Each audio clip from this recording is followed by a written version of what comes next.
rinobata kana razopedza kudururwa Mwari. Confirm your word with miracles, signs and wonders. Sezvazvaiva pakutanga Mwari, mweya wenyu mutsvene ngauzare nezita raJesu pachamira praise and worship Mwari. Ndiri kunamata Baba, your manifest presence, my Father, nezita raJesu, munoporesa, munorapa, munorwira. Torai nzvimbo yenyu Jesu, hatina kuuya kuzoonana, hatina kuuya kuzotatidzana fashion, hatina kuuya kuzoonana Mwari, tauya kuzosangana nemi, muchinda werugare, mambo wamadzimambo, ishe anoshamisa. Uyai muite zvamunoda pano ndepenyu, takapadzvarisa Baba, tikapatsvaga kuti tiwane pekukunamatirai. Ndiri kunamata mangwanani ano, gamuchiraiwo rumbidzo dzedu,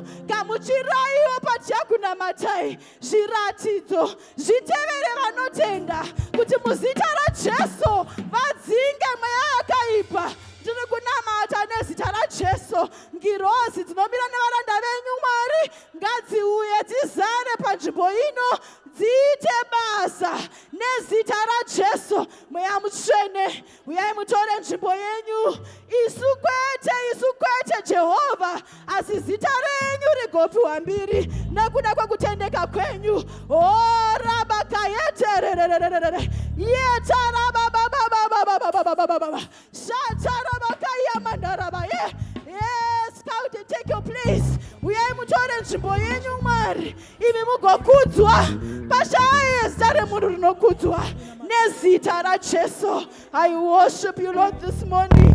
Oh, give thanks unto the Lord, for he is good and his mercy endureth forever. Oh, give thanks unto the Lord, for he is good and his mercy endureth forever. We give thanks, oh Lord. We give thanks this morning because you are here. Pana vaviri kana vatatu muzita rangu neni ndiripo. Jesu mauya kuzoonererwa noupenyu hwedu, mauya kuzoshamisa muupenyu hwedu, mauya kuzozviratidza muupenyu hwedu. Tinokugamuchirai mweya mutsvene, tinokugamuchirai. Torai nzvimbo yenyu nezita raJesu. Hallelujah. Hallelujah, hallelujah.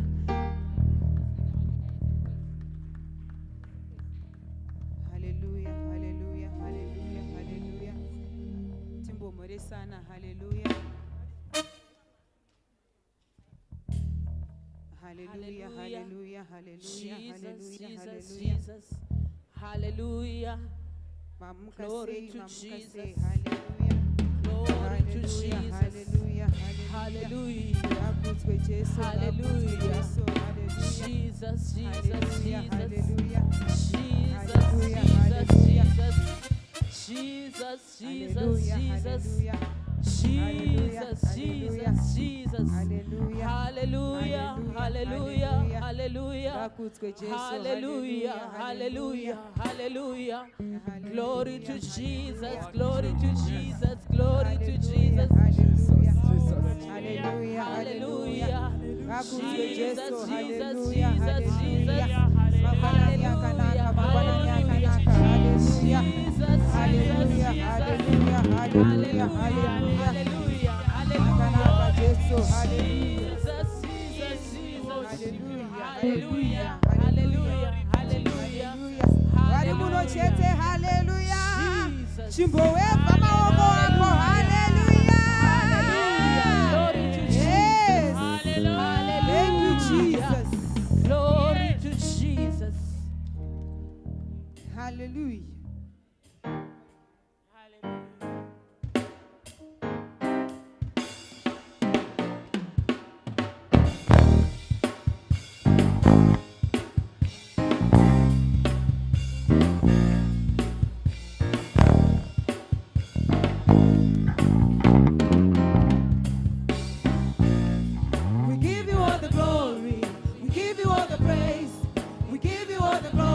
You alone deserve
to you, oh Lord. We declare that your name is great. We raise our voice to you, oh Lord. We declare that your name is great. We raise our voice to you, oh Lord. We declare that your name is great. We raise our voice to you, oh Lord. We declare that your name is great. We raise our voice to you, oh Lord.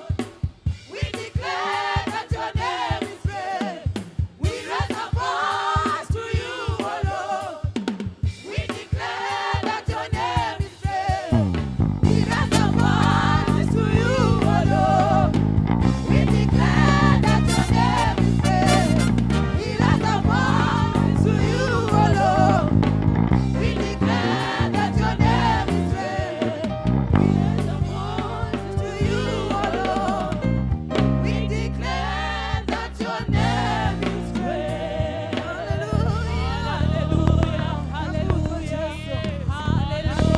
Glory to Jesus. Wachiri muno chete yakayaka maoko. Jesus. Wanga wachimba chirungu nesu yakayaka maoko. Glory, glory, glory, glory. Hallelujah. Shiani angaende kunofira nyika.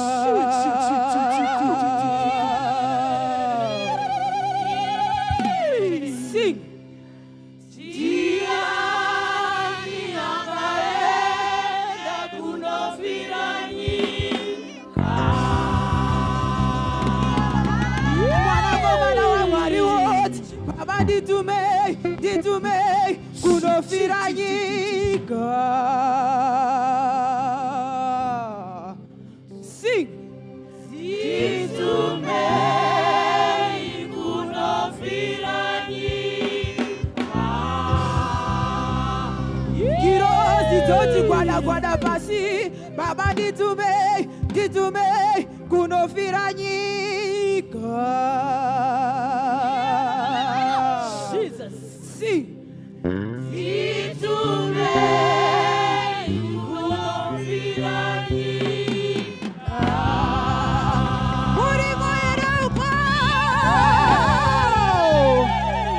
Only Jesus died for a man. Jesus died for a Only man. Jesus died for a man. Only Jesus died for a man. Only Jesus died for a man. Only Jesus died for a man. Only Jesus died for a Only man. Jesus died for a man. Who can never die for a man?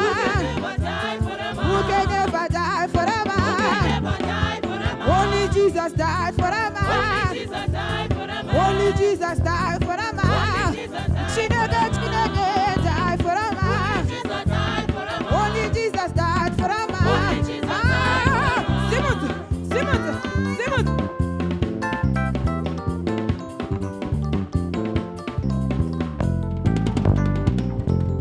Who can never die for a man? Never died for a man. Who can never die for a man? Never died for a man. Who can never die for a man? Never died for a man. Who can never die for a man? Never died for a man. Only Jesus died for a Only man. Jesus died for a man. Only Jesus died for a Only man. Jesus died for a man. Only Jesus died for a Only man. Jesus died for a man. Only Jesus died for a man. Jesus died for a man. Only Jesus died for a man.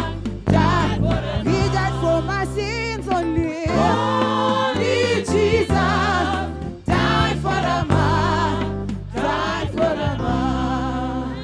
Tina wanogona kutambira huko. Tina wanogona kutambira huko. Come closer. Come closer. What do you do?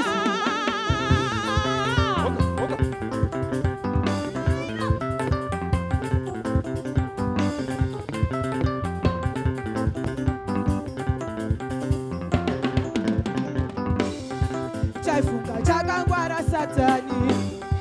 Chaifunga chine mano Satani. Chaifunga chakababa tendi Satani. Chaifunga chakangwara Satani. Chaifunga chine mano Satani. Chaifunga chakababa tendi Satani. Jesu auya neutano. Satani Baba. Zvino Jesu auya neupfumi. Satani Baba. Zvino Jesu ari kutonga Satani. Satani Baba. Zvino Jesu ari kutonga Satani. Munhu wese so. Munhu wese so. Munhu wese so. Munhu wese so. Munhu wese so. Munhu wese so. Munhu wese so. Munhu wese so. Lift Jesus higher. Lift Jesus higher. Lift Jesus higher. Lift Jesus higher. Higher, higher.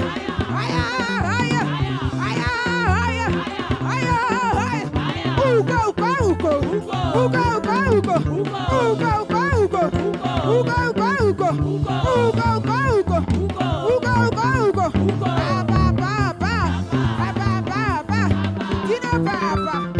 Tigo yendapa. Tigo shigapa. Tigo shigapa. Tigo shiga ugo. If Jesus higher. If Jesus higher. If Jesus higher. If Jesus higher. If Jesus higher. If Jesus higher.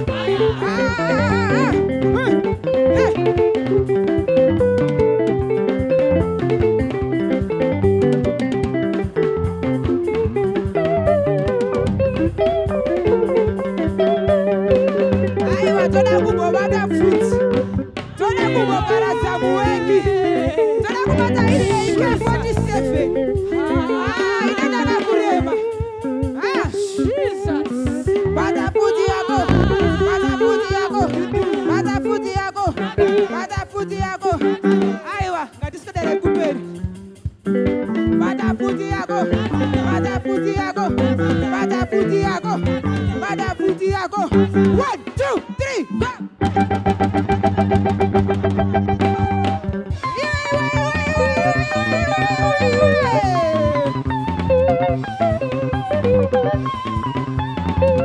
AK47 yapera mapara. Takuda kubata iri piston. Kapiston akaremi. Nongonongo kavhomora muhomwe. Hanzi. Bata futi yako. Bata futi yako. Bata futi yako. Bata futi yako. Bata futi yako. 1, 2, 3, go.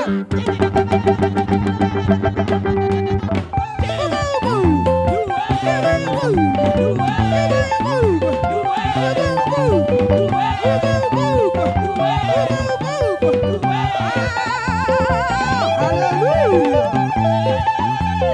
1, 2, 3.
Hallelujah.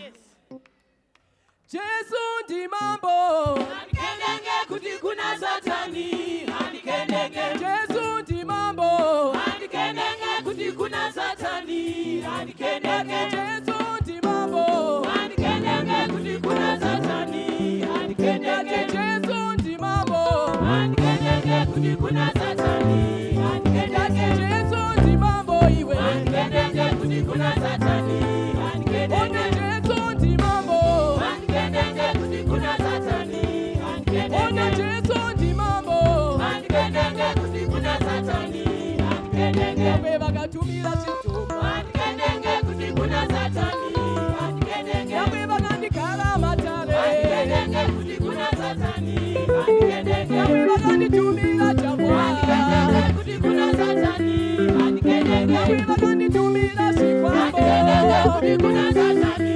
Handikendenge. Yawe vakanditumira meni. Handikendenge kuti kuna Satani. Handikendenge. Jesu ndi mambo. Handikendenge kuti kuna Satani. Handikendenge. Jesu ndi mambo iwe. Handikendenge kuti kuna Satani. Handikendenge. Handikendenge kuti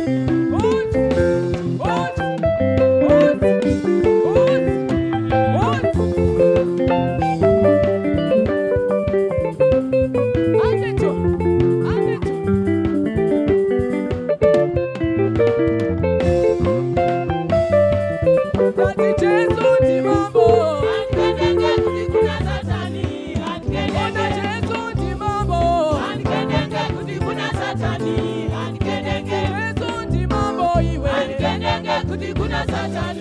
Handikendenge. Handikendenge kuti kuna Satani. Handikendenge. Handikendenge kuti kuna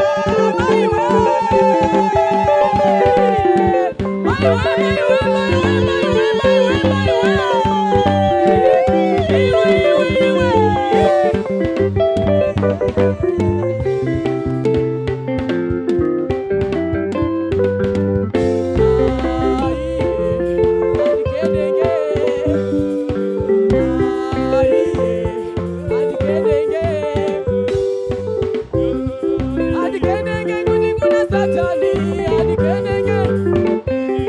Handikendenge kuti kuna Satani.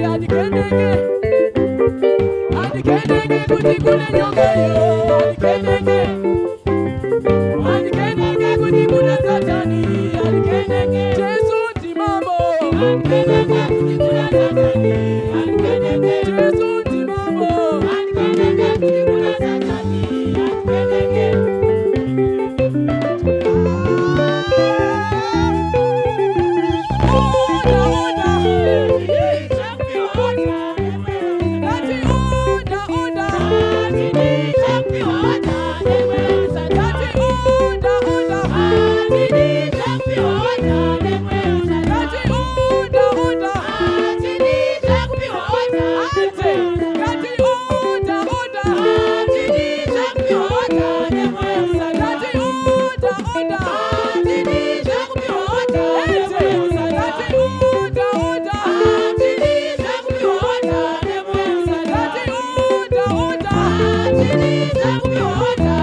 Jesus. Yes, Lord. Hallelujah. Hallelujah. Hallelujah. Jesus. Hallelujah.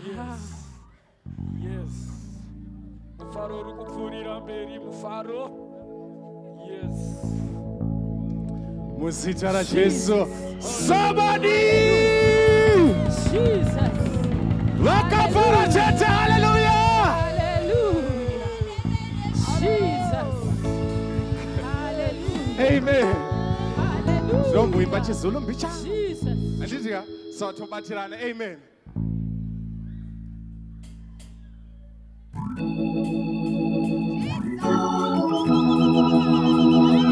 Check, check.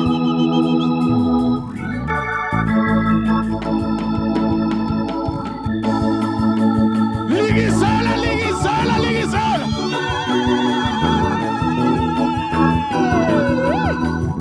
Asaba, asaba.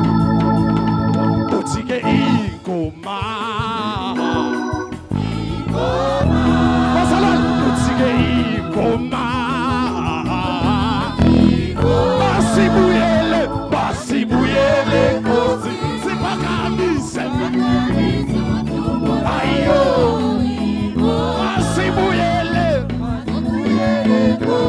Sipakamise. Chick, chick, chick, chick, chick, chick, chick, chick. Shaitan. Hey, chick.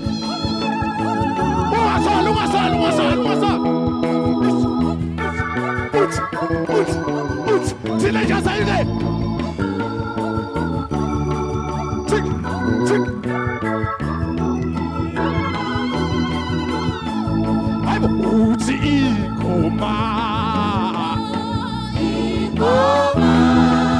I'm Ikoma. Basibuyele. Sipagamise. Basibuyele. Basibuyele. Sipagamise. Chichi, chichi, chichi, chichi, chichi, chichi, chichi, chichi, chichi. Asabe, basalo, asabe. Chick, chick, chick, chick, chick, chick, chick, chick, chick, chick, chick. Sisekonzweni yokuhlabelela, hlabelela nabo. Sisekonzweni yokuhlabelela, hlabelela. Sisekonzweni yokuhlabelela, hlabelela. Hlabelela. Hlabelela. Hlabelela. Sisekonzweni yokuhlabelela, hlabelela nawe. Sisekonzweni yokuhlabelela, hlabelela. Hlabelela. Hlabelela.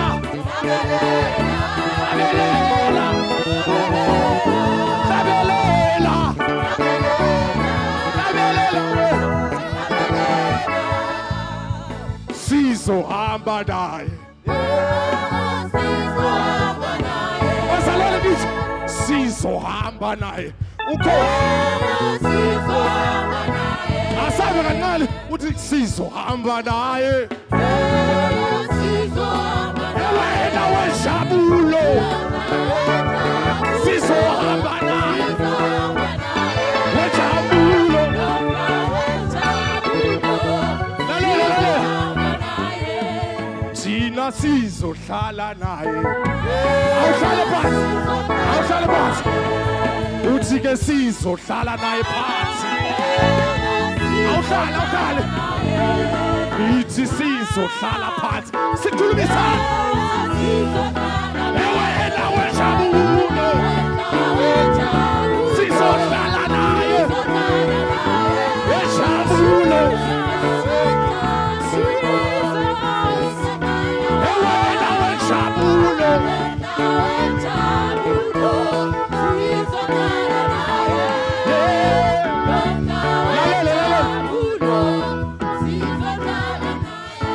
Thina sizolala naye. Relax, relax. Utisizo la sonke ezulwini. One more time. Sizo la sonke ezulwini.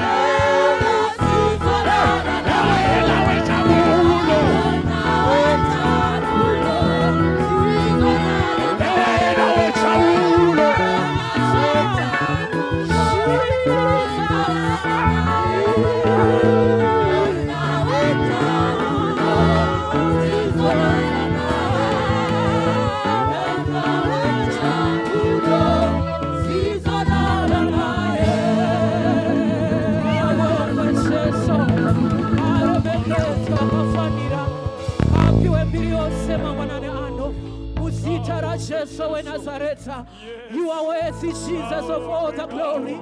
Makafanira ne rubito yose, makafanira ne kuongwa, makafanira ne kusimutirwa. We worship you, Jesus. We give you all the glory and honor. Aya tinokupa imbiri yose mamanani ano, tinotorera kukutwa ne rubito. For you alone you are worthy of all the glory. Hakuna Mungu atina kambiri. Jehovah makafanira. We give you all the glory, Jesus. Tinakupa ibiri osekweta. Yebi muchina rukare makafanira. Mashita enyu cheso. Tinotenda nyasha tenyu. Tinotenda with your presence. Maito enyu kwa muchene wa mari. Tora ikukutwa nerubito. We honor you, Jesus. Takupai kuonga kwese. Kamuchira irubizo zedu mamanani ano.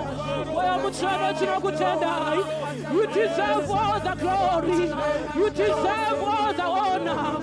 Makanaka Jesu. Makanaka muchina irukare. Mashita enyu mamanani ano. Makanaka Jesu. Yena mamashika tarabasa. You are worthy, Jesus. You are worthy, King of glory. Jesus, we worship you. Ajite enyu Jesu. Yena makashika tarabosa. Jesus.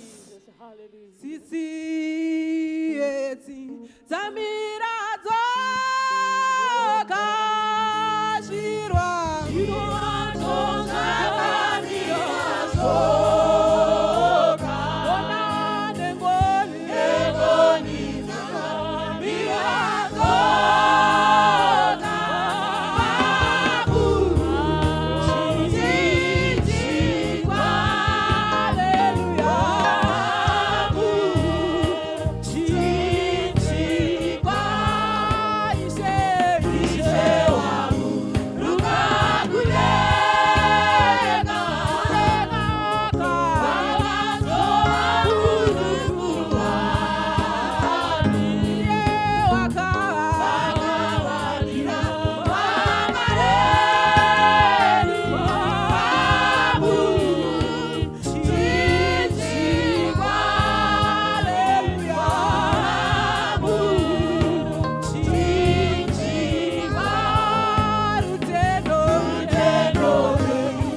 tinotenda nyasha dzenyu mangwananano. Marima kanaka tinokupa nekuda kwesimba renyu rinogara nekusingaperi. Mangwananano zita renyu harina matye, harisimudzirwe iro rinoshamisa. Ishe tinokuonga, imi makazara netsitsi, imi makazara nengoni. Mangwananano wai Jehovha, nekuti ngoni dzenyu Mwari dzinogara nekusingaperi. Aiwa Mwari hakuna wakaita semi, aiwa Mwari hakuna wakakodzera kunamatwa. Tinokutendai muchinda wedu Mwari, tinokutendai zvoshamisa nezita ramambo Jesu. We give you the glory Jesus. Makanaka kuna mshendo wa Mwari, makanaka zvoshamisa. Aiwa zita renyu harina matwe, imi Mesaya muri mutsvene. Tinopa miri ose kwamuri mangwananano, tinopa kukudzwa kwose kuzita renyu nezita ramambo Jesu. As we are here to worship your name Jesus, take all the glory and take all the honor. Tora imbiri ose mukudzwe Mwari, muzita ra Jesu. We worship your name Jehovah. Tinokutendai mweamsheni wa Mwari, miri ose renyu Jehovah. Kuremekedzwa nekwenyu Mwari, makanaka mchana makanaka Timukirwai muchinda weruka mazita senyu Jesu, muzita ra Jesu wa Nazareta, mazita yenyu Jesu wa Nazareta. zita ra Jesu. Munoshamiza ndimi Mesaya, munoshamiza ndimi Mesaya, yami munoshamiza Mesaya, munoshamiza Mesaya, munoshamiza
Katarabosa, unashamisa mushina werukare.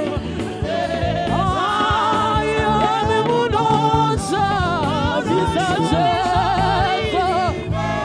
maitiro yanyu unashamisa jezo.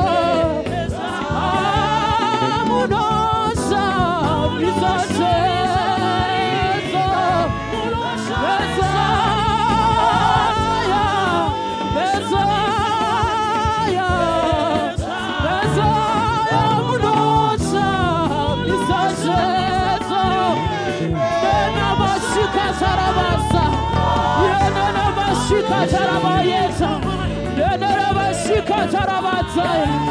Unashamisa Jesu, unashamisa Tababire, unashamisa Jesu,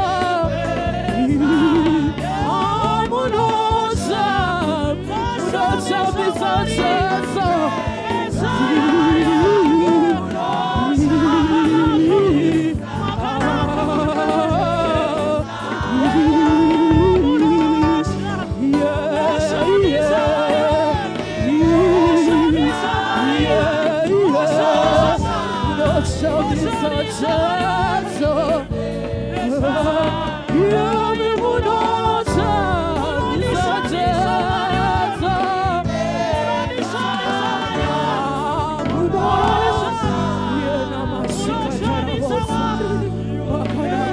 Yesu.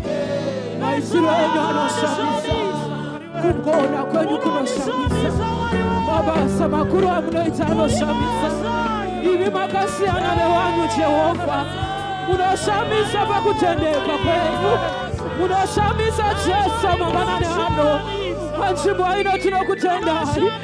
Makanaka Mwari we. Makanaka Jesu. Makanaka Shumba urerudzi rwekwaJudha. Mangwanani anoshamisa Jesu. Kuna wakauya akatarisira panzvimbo ino. Mwari shamisai kuupenyu hwavo. Nokuti muri zvishamiso muupenyu hwedu. Baba tinokutendai mangwanani ano. Tinotenda nyasha dzenyu Mwari. Tinotenda nokushamisa. Tinotenda Mweya Mutsvene. Tinotenda mangwanani ano. Mweya Mutsvene kudzwai. Mweya Mutsvene remekedzwai. Makanaka Mwari wedu. Makanaka Mwari wenyasha. Murapi wevanorwara. Musimudzi wemarombe. Mwari hakuna akaita semi. Jesu mangwanani ano tinokutendai. Mweya Mutsvene torai nzvimbo yenyu. Mwari varipo vauya vakatarisira. Mangwanani ano sanganaiwa navo. Mweya Mutsvene tinokutendai. Aiwa musimusaruri wevanhu. Mwari munoitira munorangarira. Mangwanani ano Jesu tirangarirei. Panzvimbo ino tiwanirei nyasha.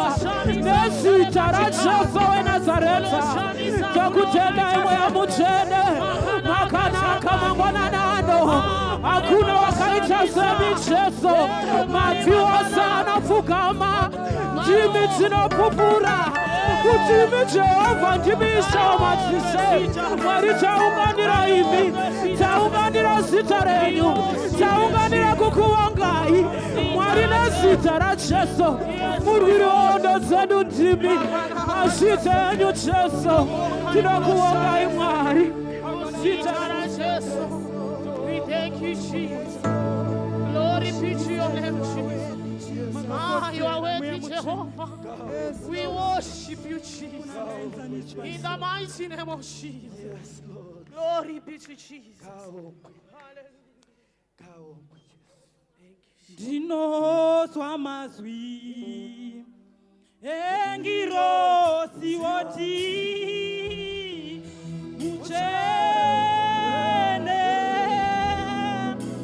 muchene baba. Ndinoswa mazwi engirosi woti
Thank you, Jesus.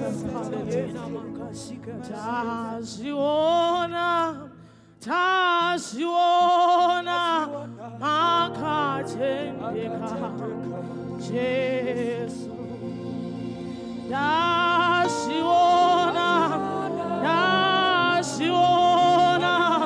makatendeka Jesu. Masua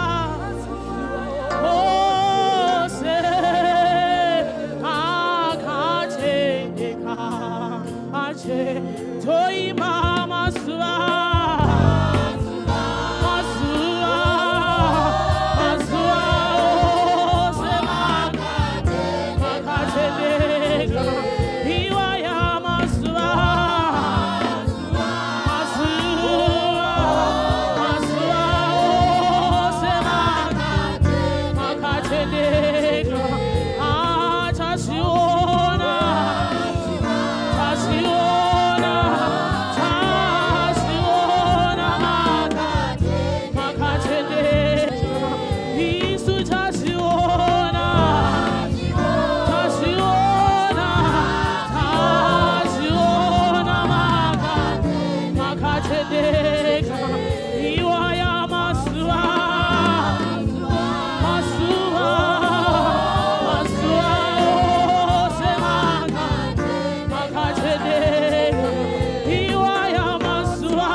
taona kutendeka kwenye pango ino, taona basa renyu rinoshamisa mweya mzene mwari makanaka tinokuongai makatendeka kuvana vedu mwari, makatendeka kuzimba zedu chakamire, makatendeka kumabasa, makatendeka kuutano, tinokutendai mwari nezita la Jesu mangwanano marina matwe zita renyu. We worship you Jesus, mazita renyu Jesu, mazita mweya mzene. We thank you. We worship you Jesus. Hallelujah. worship. Glory to Jesus. We give you honor and glory. Hallelujah. Yes, Lord. Amen, amen, amen. Hallelujah. Mazuva ose Mwari wakangotendeka. Hallelujah. Ngatitendei praise and worship Jesus. tichigara pasi.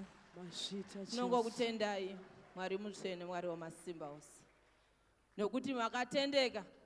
Nokuti nyasha dzavo itsva zvavanozuva. Mbunditsi wakati kana usina dzako, shandisa dziri panzvimbo pano paRoodeport Prayer Center. Isu tisu vamwe wacho vasina nyasha asi tinochingoshandisa, tinotenda kuti tiri mudispensation yenyasha paprayer center. Saka Mwari wanongotiitira zvidhafu-dhafu. Wachida wasingade, wanonyora mazita wachiisa muhari, wanonyora mabhodhoro wachiputsa mukati mamakomo. Asi nekuti Mwari ndiMwari wanoshamisa, nokuti iwewe uri munana, dai kwanga kuri kuda kwavo vanhu, wamwe wedu tingadai tisiri pano, wamwe wedu tingadai takafushirwa kare, asi ndiMwari wakatendeka. Mazuva ose upenyu hwedu wachengi wachida wasingade, nokuti ndiMwari, nokuti iwe uri munana, ucharamba wachiwashamisa mukati mamazuva ose. Kokuti zviri kumbofamba sei, takatiyamariwa asi haana kubata, nokuti ndiMwari. Wakarumira hawarume. Jesu ndiye Jesu zvoshamisa. Ngatimuitirei mheremhere tichimutenda mangwanani ano. Mangwanani ano, mangwanani akasiyana nemamwe mazuva ose. Ngatimutendei. Pamwaka uno takapiwa baba namai. Ndiwo Jesu zvoshamisa wanoita kuda kwavo. Hauna kuya pano nemistake. Asi Jehovha wanga wakazvironga kuti munana wako uri pano paprayer center. Kuno wakanzvengana nemweya wenzvimbo. Zvinowatera wakasiya prayer center. Asi hawana kusangana nemunana wako. Nhasi iwe uri pano nokuda kwababa namai. Hakuna munhu asina kumbosangana nomunana mukati meupenyu hwake. Jehovha wakatitumira mutumwa panguva yakafanira. Our intercessor. Baba, ndimai, mai wemhuri, baba wemhuri. Vamwe vana baba wedu vakawa neashe. Asi panguva ine tinenge tichirarama, haunzwe kuti uri nherera. Nokuti una baba wokuti kana zvakuremera wanenge waripo pasaidi newe. He always stand by you. Uchirwara, uchifara, zvese wanenge wangoripo. Pamuchato, parufu, wanenge wangori newe. Saka mangwanani ano ngatingosvikei patinoita mheremhere. Tichikwazisa baba wedu namai wedu takaunzirwa panzvimbo nenguva. Ngatiwaitire munana. Amen, amen, amen. Mufaro wenyu hausi kunyatsokuratidza kuti wakambosangana nemunana uri paprayer center. Ngatingowedzerei zvakare kuita mheremhere yekuti kana nemidhuri nemagetsi zvese zvinonzvengendera.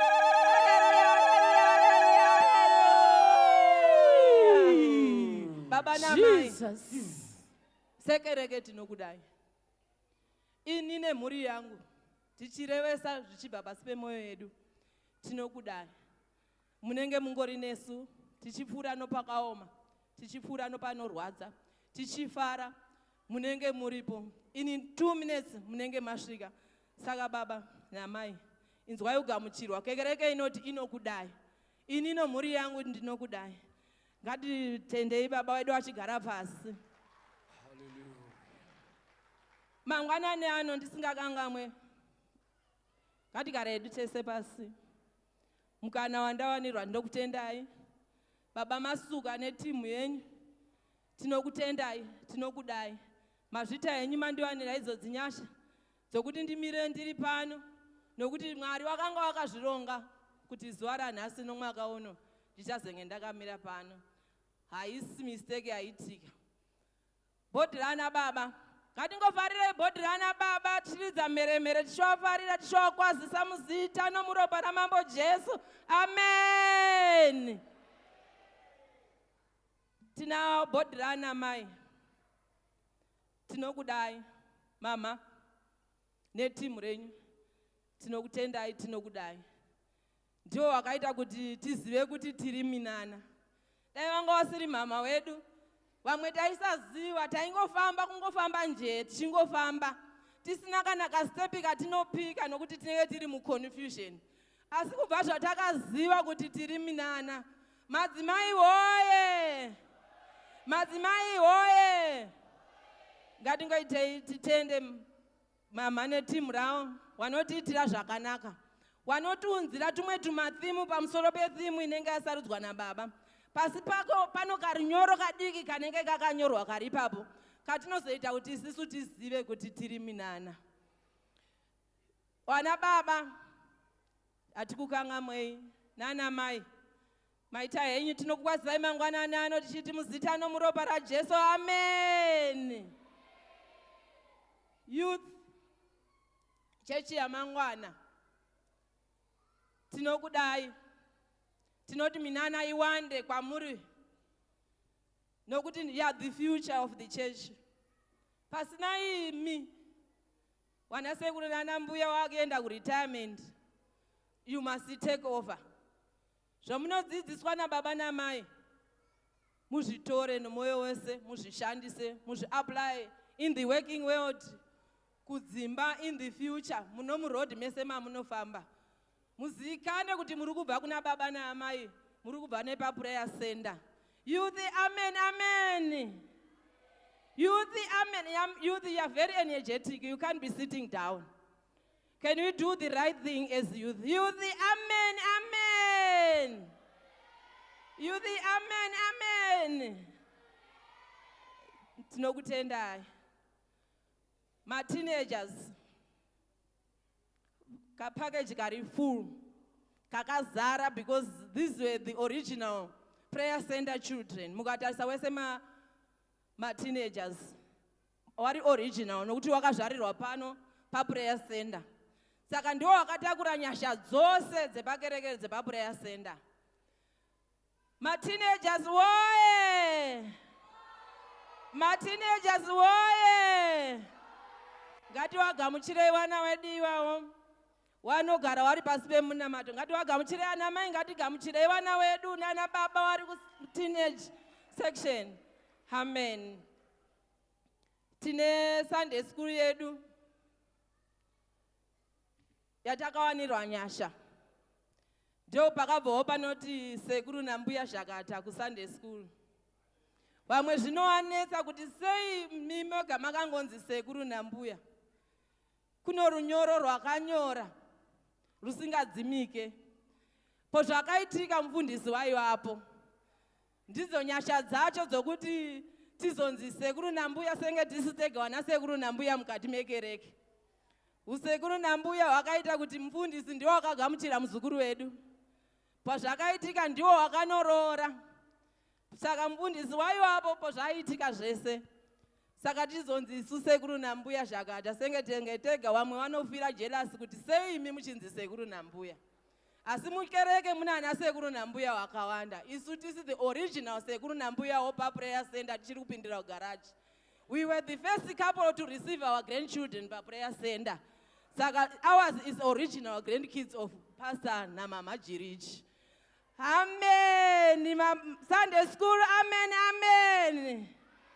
Sunday school, amen, amen. Amen. Mukati tiri kubvunza tine vaenzi here watanga kupindira pano muzuva ranhasi. Wakanzwa uno zvedu kana kuti wakaona pazvivhitivhiti.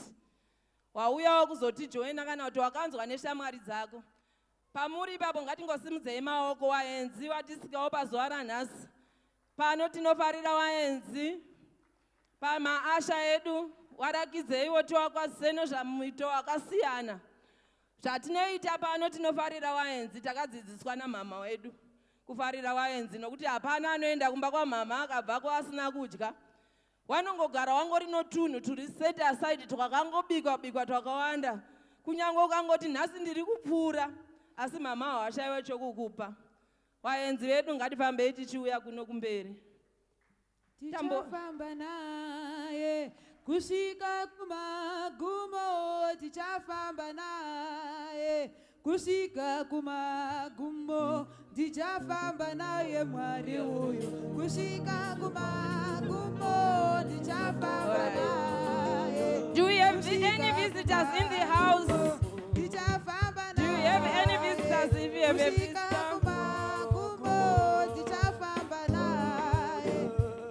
wakagara newasinganzwe Shona wadzidzisaiwa kuti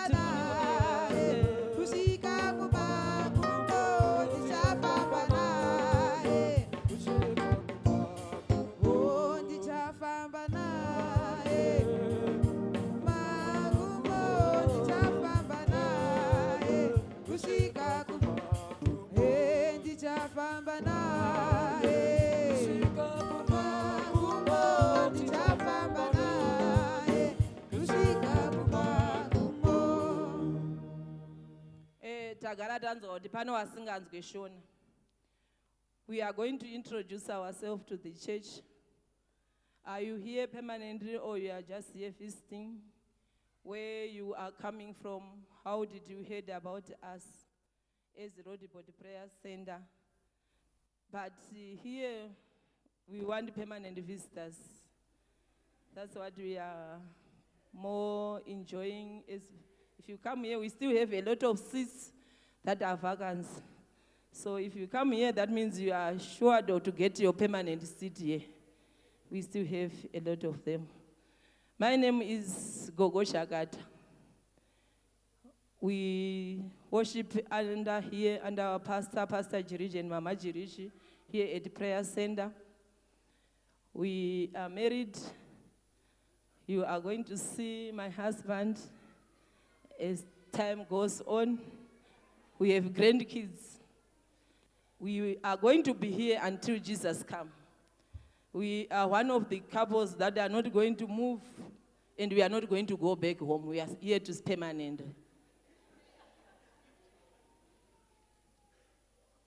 Hallelujah. Ndinofara kuwa mimba ino. Ini ndinoitwawo baba naamai Mutimbairi.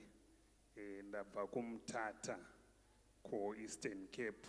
Tinonamata tiri kunonzi ku-AFM Assembly. Pasi pababa naamai kutsoko kana kuti kamhuka. Ndangoshanya ndiri kushandira kuKrugerstop, saka ndakangogugulawo kuti chechi iripi, ndauya muzita raJesu. Amen.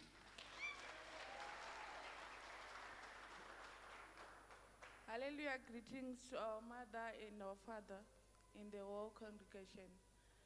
Inini ndoitwawo munin'ina wamaisi yadhuma mai Samantha. Tinopinda ku-UBN ku-Soweto. Saka ndakamboshanyawo kuya kwavatete vangu ndobva tambouyawo kuno kuchechi.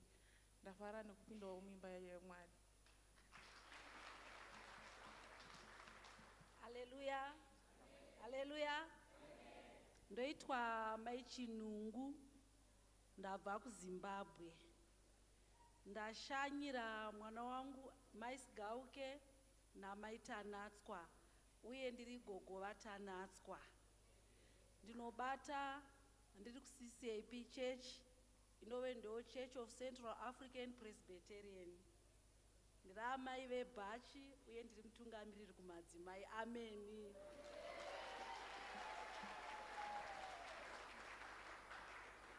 Amen, church. Sorry, I speak Ndebele, so I'll speak in English. Is that fine? So my name is Yadli. This is my daughter Milka. We currently reside in Alberton, but we are moving to Roodeport this month. And so I just wanted a church that is close by, that is similar to the churches that I go to back home in Zimbabwe. So I came here. Amen.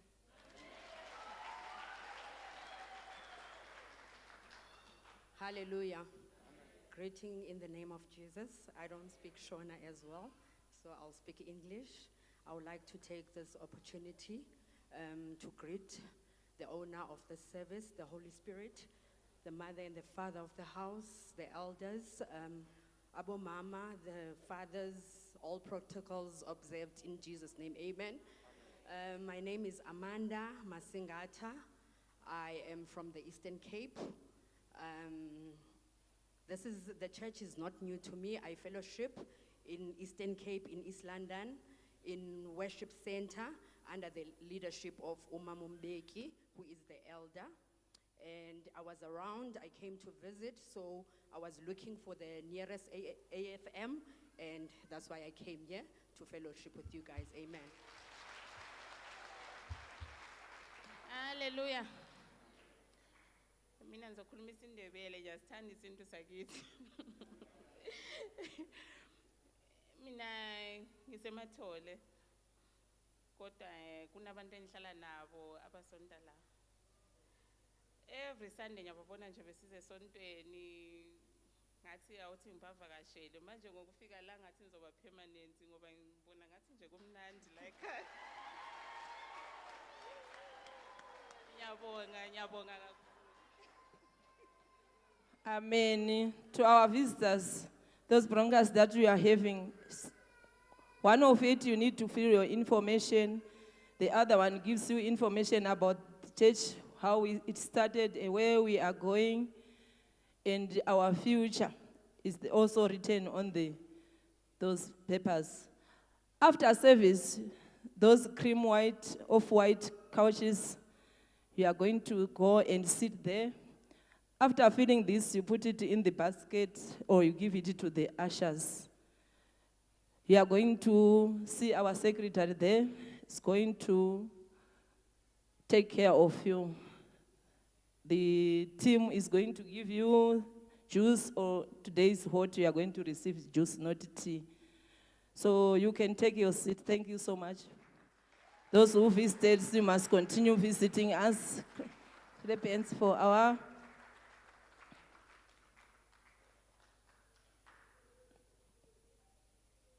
Amen. I think ndine one item.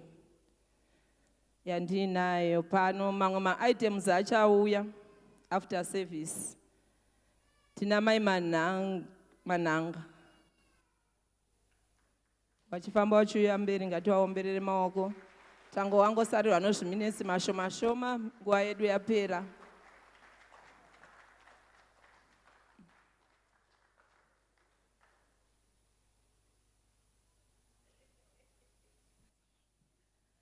Amen. Amen, church. I'm sorry, Mama did.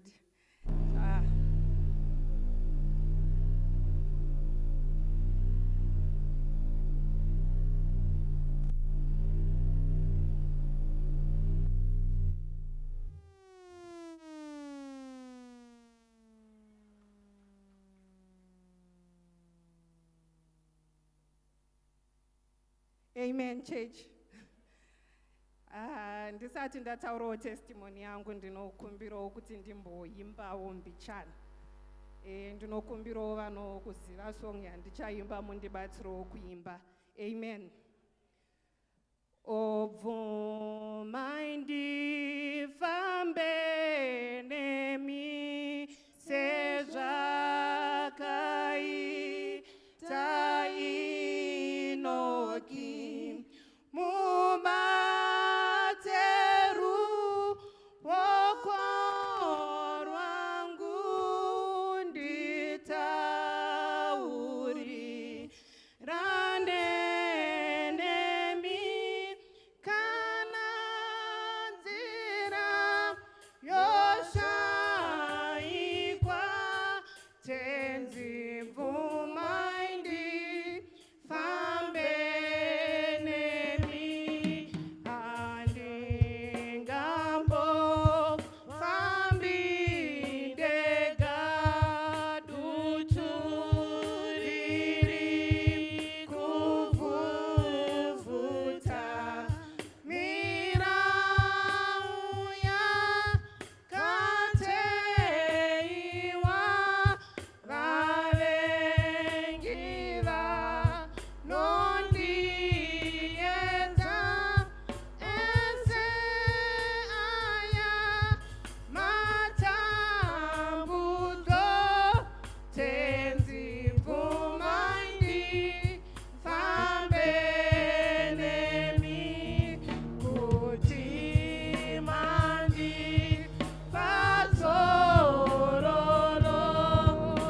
ndinoda kutenda zvikuru kuna mama nadedhi nezvavanotiitira mukati menzvimbo inoi. Ndinoda kutenda zvakare nemadeclarations anogara akaitwa nababa panzvimbo ino, kuti zvoni isusu tiri vana veminana uyezve tinochengetwa naJehovha nguva dzose. Amen. Musi weFriday ndiri kubasa ndakareceiva phone call kubva kumurume wangu achitaura yeye kuti ndabirwa motikari. Pandakazvinzwa ndakapanika. Chandakakwanisa kuita kubva panga pane vanhu ndikaenda mutoilet ndikatanga kunochema ndikati asi Mwari chirudzii isu tiri vana vababa chirudzii. Saka chakapinda mupfungwa dzangu kuti regai ndifonere baba nditaure navo. Ndakaedza kufonera baba, foni yavo yanga isiri kuita. Ndikati regai ndifonere mama. Ndakafonera mama ndikavaudza zvanga zvaitika. Because baba vanoti pavangu vari kubasa vari kudhilivhara zvinhu. Vanga vaburuka motikari vakangosiya makiyi ari paignition. Ivo vari kumashure vachiburutsa zvinhu motikari. Paangosvika motikari yakauya ikamira pamberi pavo. Ndobva patoburuka munhu ndobva atopinda motikari ndobva aenda nemota. Saka ndakatsanangurira mama sekuitika kwazvazvaita. Mama wakati aiwa regai tiite sei, regai tinamate. Ndichaudza baba kuti ndozvaitika. Zvisinaiwo baba vangu vaonawo missed call yangu. Vachibva vandifonera bhegi. Ndobva ndatanga kuvatsanangurirawo zvanga zvaitika. Vakati enda ndaudzwa namama kuti ndozvaitika. But muromo wakataura baba wakati ngatipindei muprayer. Regai nditaure izwi. But kana chinhu chichinge chaitika munhu unovhunduka zvekuti unoti pakataurwa izwi pane zvichaitika here. Asi baba vakangoti gaititaure izwi mwana wangu, don't worry, everything will be okay. Hapana kupera ndofunga 2 hours. Ndakaona mufoni mangu mapinda message yakanzi zvoni the vehicle has been handed over to the police. Saka ndatofonera murume wangu ndikati ndiri kureceiva message kunoko handisi kunzwisisa kuti chichiri kuitika. Zvikanzi mota yawanikwa. Vanhu vangu vaba motikari vangoenda nayo musango. Ndobva vanoistripa vachida kutsvaga panga pane inonzi pane tracker. Saka vashaya tracker. Ndobva vangosiya motikari iri musango. Ndakachema ndikati Mwari, like seriously, mota yabiwa hapana mbopera 2 hours. Mota yakutonzi yawanikwa. Ndakatenda Mwari ndikatenda baba namama nekuda kwecovering iri panzvimbo inoi. Mota yakawanikwa. Tinongotenda Mwari naizvozvo tichingoti baba namama tinotenda, tinokudai. Rambaiwo muchitiitira zvakanaka mukati mekurarama kwedu. Amen. Amen. Amen. Amen. Nguva ino nokuzara kwayo takuisira kuna sekretari wedu Iswaranasi. Tinotenda regai tiomberere gogo vachigara pasi. Mangwanani ano regai tisvikewo panguva yezviziviso. Ndichatanga nezviziviso zvinobva kunana mama. Chiziviso chekutanga chakanangana nema-items avari kutengesa. Hanzi tiri kutengesawo mabareta nemabhegi. Hanzi each rinoita 100 rand. Kune vanoda kumaona tinokwanisa kuona CCNS kumashure uko kuinformation desk. Vana baba vanotizivisawo kuti musi weFriday 1 November hanzi tichange tine bhodho ramudhara rekupera kwegore. Saka hanzi tichatanga nenguva dza7 PM. Hanzi vana baba vese tinokokwa kuti tiuye pachiitiko ichi. Tiri ipapo zvekare regai nditi vana baba vese vanokumbirwa kunzi vasare panopera service yedu muzara nhasi. Chiso chedu chinotevera chinobva zvakare kunana mama vanotizivisawo kuti hanzi tichangewo tine bhodho, hanzi ravo rinonzi bhodho reChristmas. Hanzi musi wa2 November inova iri Saturday. Hanzi saka tichatanga nenguva dza1 PM kusvika 4 PM. Hanzi tichange tichichinjana ma-Christmas gifts. Saka hanzi tichazoziviswa zvizere pama-WhatsApp group yavo. Hanzi tichazokuzivisai zvizere pa-WhatsApp group. Chiso chedu chinotevera chinobvawo from our media and marketing team. Vanongoramba vachingotikurudzirawo kuti hanzi handei pama-social media platform avo. Achinowanikwa paFacebook, chinowanikwa paInstagram uye paYouTube nepaTikTok. Hanzi handei chinoita like and share zvinopostwa ipapo. Chiziso chedu chinotevera chakananganawo nesu tese tiri muno mukereke kuti chinongoramba chikurudzirwa kukoka vaenzi vavakidzani vedu muri kuti hanzi tiuye muno mukereke tizonyengetera pamwe chete. Ndiri ipapo regai nditi vaenzi vese vauya kuno kumberi ndinokumbirawo kuzokuonaiwo ndakamira mutsoka dzasekretary panopera service pakona apo pakanzi connecting lounge. Our baptism and dedication day ichange iriko musi weSaturday 20 October. Vese vanoda kubhabhatidzwa uye nekudediketisa vana. Tinokukumbirawo kuti munyorese kumashure uko kuinformation desk. Kubva musi wa26 November kusvika musi wa1 December tichange tine revival yedu yekupera kwegore. Saka kereke yose ngatigadzirirei chiitiko ichi. Uye revival ichatevegwa ne-Pastor Appreciation Day inenge iriko musi wa1 December. Saka ndiri ipapo regai ndingoti mapoka ese, ma-departments ese uye nema-individual ngatigadzirirei chiitiko ichi. Musi wa25 October, Singles Department vachava ne-Singles Day yavo. Saka ma-singles ngatigadzirirei chiitiko ichi. Regai nditi mangwana musi weMonday tichange tine our prayer and fasting. Maprayer achazopostwa paWhatsApp group uye tichabreka pano nenguva dza6 p.m. manheru. Musi weSunday 27 October tichange tine chirayiro chedu chemwedzi uno, ngatigadzirirei chiitiko ichi. Regai nditi mapoka anotevera anokumbirawo kuonekwawo noutungamiri hwavo panopera kereke. Ndichatanga neSwanaview ndigotevera neTown Cell Group uye tino Roodeport West uye nePrincess. Tinokumbirwa kuti tisare panopera service musi waranhasi. Mufundisi vachange vari pano musi wechipiri kubva nguva dza9 a.m. kusvika nguva dza3 p.m. Vese vanoda kuona mufundisi takasununguka kuuya panguva idzi uye tinokwanisawo kuita maappointment panhamba dzakatsvetwa pamadziro apo. Regai mangwanani ano ndichipedzisa ndichiti our tithe and offering remains an important part of our commitment to the church. Tiri papo tinokurudzirwa kubhadhara zvipo zvedu nezvegumi zvedu tichishandisa nzira dziri pamadziro apo. Tinokwanisa kuita ma-EFT, tinokwanisa kuita ma-ATM deposit uye tinokwanisa kuuya nayo pano panguva yazvipo. Uye tinokwanisa kumashure uku kune swiping machine, tinokwanisa kuswipa ma-debit card nema-credit card edu.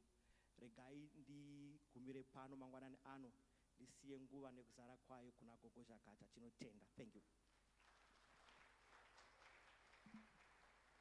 Ameni.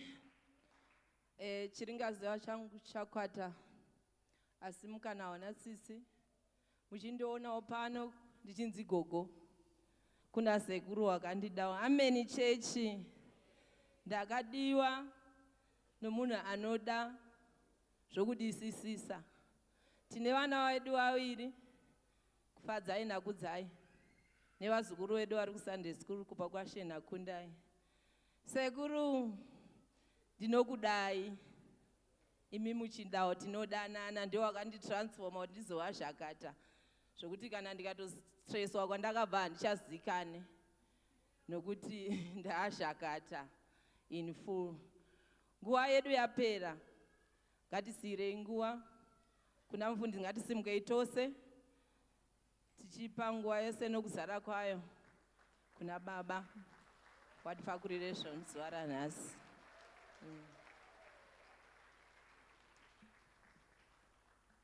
Hallelujah. Fariraiwo mbuya Zhakata naye vaomberereiwo maoko muzita raJesu pamwe chete nasekuru. Tivafarire muzita raJesu. Ndigamuchire zvakasarudzika vanga vachilida intercession, mai Manhivi nevapa zviziviso baba Manhivi. Ndo vakarorana, vakawanda wana Manhivi vacho. Ava ndo vakarorana vanga vachilida intercession nevapa zviziviso. Vamwe vacho avo vari ukwavo, vamwe vacho vari ukwavo vakagara kuneyo dzechechi dzakasiyana. Tingovafarira muzita raJesu. Hallelujah. Tifarirewo mai mufundisi vanga vachiparidza kuEnglish service, Mwari verugare vachitiitira zvakanaka. Ndiani aiziva kuti unogona kuimba uchimborara papulpit?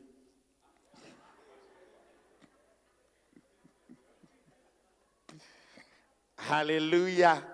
Zvinongowanikwa kuna Jesu chete. Tifarire utungamiriri wepanzvimbo ino. Hallelujah. Tifarire utungamiriri wepanzvimbo ino kubva kuSunday school, ma-teenagers, youth, vana baba nana mai, ma-couples, church board leader, ladies and men's fellowship leaders. Mwari verugare vakuitirei zvakanaka muzita raJesu. Amen. Tingobatanidza maoko titende vaenzi vauya kuzopinda nesu muzuva ranhasi. Hallelujah. Ndatumwa naClaire Dube kuti ndigoudza Rutendo Dube kuti nhasi happy birthday uye I love you sister. Ndiri nhume ndanzi mufundisi ndiudzirewo sisi vangu kuti ndinokudai happy birthday. Aripi? I can't locate her. All right. Pakati pesvondo takaropafadzwa nemwana mukomana anonzi Shona Mutema uye nemwana musikana vekwashumba atisati apiwa zita. Amen and amen. Mwari verugare vatiitire zvakanaka. Last Sunday I missed you so much. It's very funny and a bit weird to be in another assembly on a Sunday. I'm so used to the current settings. Handina kuona vaimborara papulpit ndofunga zvinongoonekwa kuno chete. Amen and amen. Mwari verugare vachikudzwa, titore nzvimbo dzedu. Mwari verugare vachikudzwa muzita raJesu. Vanoverenga mirai henyu ndichakukumbirai manje manje. Mwari vachitiitira zvakanaka. Nhasi ndoda kutaura nechinhu chinonzi weapon. Weapon signifies war, or a weapon signifies power. Munhu ane weapon nemunhu asina vanhu two vakasiyana. And a real weapon is preserved. It's not everywhere. A weapon is hidden. Kana pamba paine pfuti inowanzozikanwa nababa namai ende inokirwa. Ukanga uchipiwa license yekuva nepfuti, vanotanga vatarisa kuti do you have a safe to lock it up. And munhu wese ane weapon, they have to test it. Does it work? You can never keep a weapon that does not work. So a weapon must be tested. One, it must be preserved. A weapon should be preserved. And a weapon is your source of power.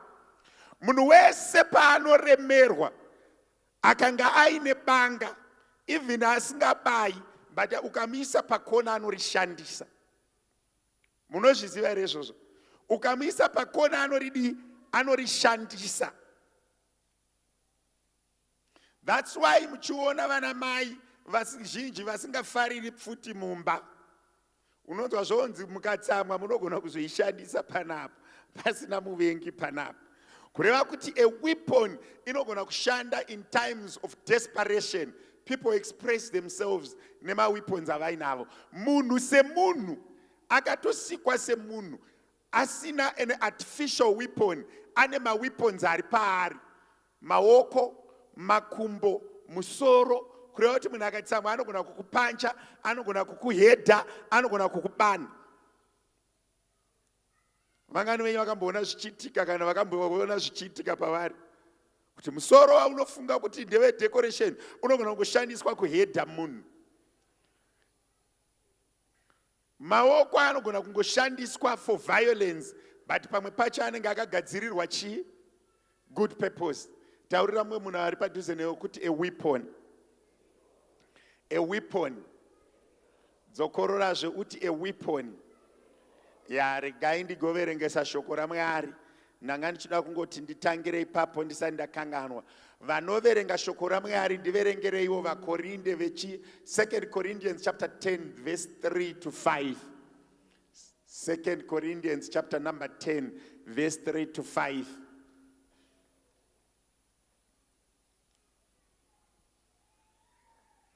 Second Corinthians chapter number 10 verse 3 to 5. muchaona kuti mavhesi mazhinji andichaverengesa anenge achidzokorora chinhu chinonzi weapon. Kufambaiwo zvine mafoni enyu, technology ikaramba mushandisa mafoni enyu. Pane iri ane Bible tiverenge tiparidze.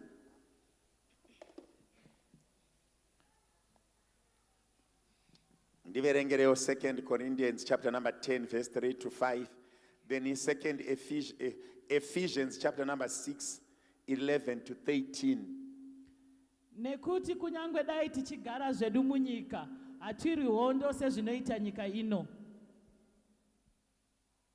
Nhumbi dzatinorwa nadzo hadzizi nhumbi dzenyika ino, asi dzine simba raMwari rokuputsa.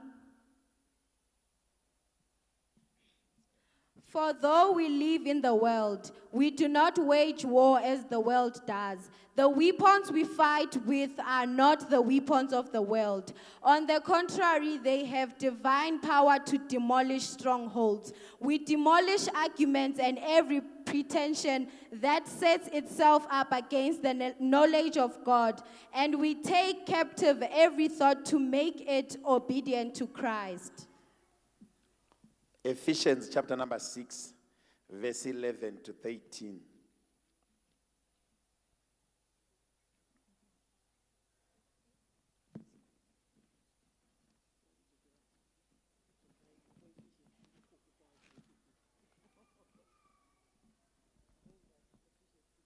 Put on the whole armor of God, that you may be able to stand against the wiles of the devil. For we do not wrestle against flesh and blood, but against principalities, against powers, against the rulers of the darkness of this age, against spiritual hosts of wickedness in the heavenly places. Therefore take... Only 13, 11 to 13. Naizvozvo shongai nhumbi dzose dzekurwa nadzo dzaMwari, kuti panosvika zuva rakaipa mugokwanisa kumira, uye mushure mekunge maita zvinhu zvose kuti mumumirire. Ndiverengerewo 1 John chapter number 5 verses 4 to 5.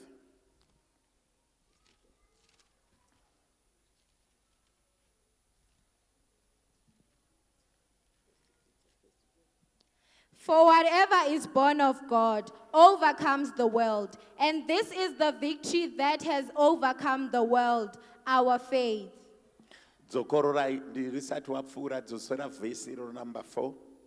Ndoda kuti ungomaka kana Bible rako, whether electronic or physical Bible, just mark where it says our faith. Nokuti vose vakaberekwa naMwari vanokunda nyika. Uku ndiko kukunda kwakakunda nyika, iko kutenda kwedu. Mwari varopafadze kuverengwa kuivhangeri nevaverengi vayo. Ukaenda kuna James chapter number 4 verse 7, inobva iti submit yourselves to God. Resist the devil and he will flee away from you. Mavhesi esaya nekuvanda kwavo ndoda kuedza kutsanangura ndichitenderera pa the thing chinoti our faith, that stroke, then our faith. Munhu ari kumedia machinja here, munhu anosimira kumedia nhasi.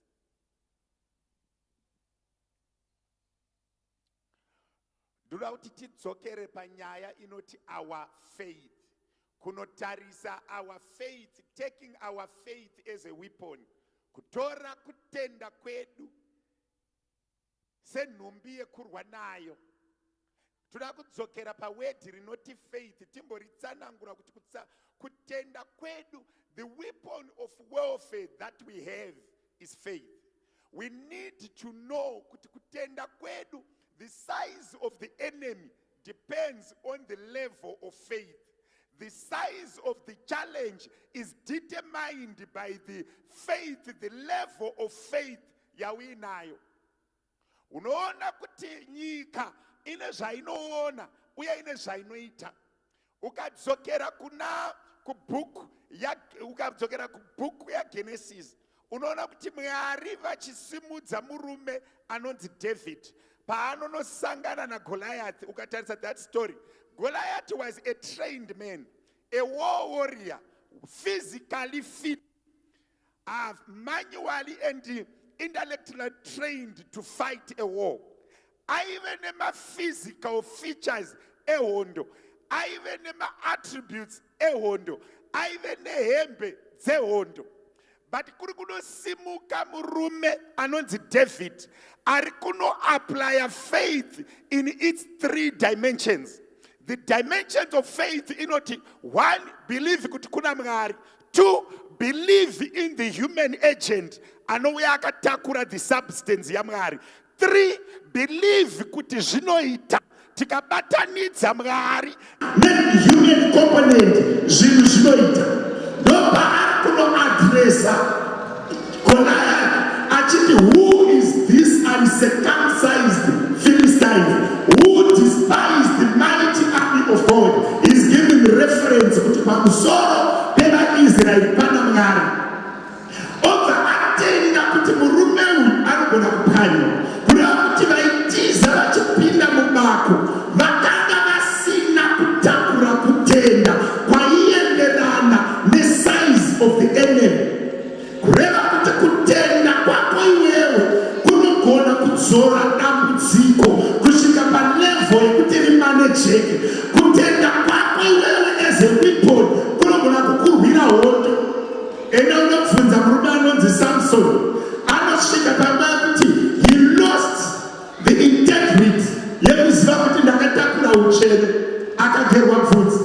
But azotakuru agerwa bvudzi, ane zuva raakutaura nemuromo wake obva ati Mwari, one more time, ari kurifeya kuna Mwari, one more time ndiripire maziso angu. Haana kuona kuremara, haana kuona kuti haachaoni, haana kuona ubofu.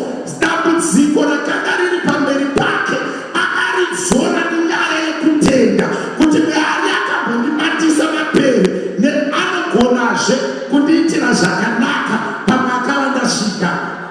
Ndine munhu here vanamwananama, ndiri kuti raise your faith. The level of faith you have determines the size of the enemy. So you can use your faith to reduce the size of the enemy. You can use your faith to reduce the magnitude of the problem. For the fight that we fight, it's not carnal, but we fight through principalities. Those are the zvinhu zvese zvaakasiya panyika, akasiya ati pakutenda. Jesu anozoti, if you have a faith as small as a mustard seed, you can command a mountain to move. Achiri panyika, Mwari vakaona kuti munhu anotenda anogona kumuvha maproblems akakura nekutenda. Taurira munhu apa padhuze newe kuti sharpen your weapon. You need to sharpen your faith. Do you know kuti mukanga uine kutenda, kutenda kunounza kuti munhu aite zvinhu. When you have faith, one of the qualities of faith, it comes by hearing the word of God. Faith must speak to situations. Kutenda kwako kunotaura kuma situations. Ma real life situations anotaurirwa nekutenda. You can speak kuma real life situations uchishandisa the weapon called faith. Unogona kushandisa kutenda kutaurira maproblems ari mumba, kutaurira urova, kutaurira mwana akurasika, kutaurira urwere huri kukura. Your faith can speak to real life situations. Nekutenda unogona kuudza ma situations. Unoziva kuti Jesu nekutenda vanoudzwa gungwa kuti dzikama. Nekutenda mafungu mhepo inoudzwa kunzi dzikama. Kutenda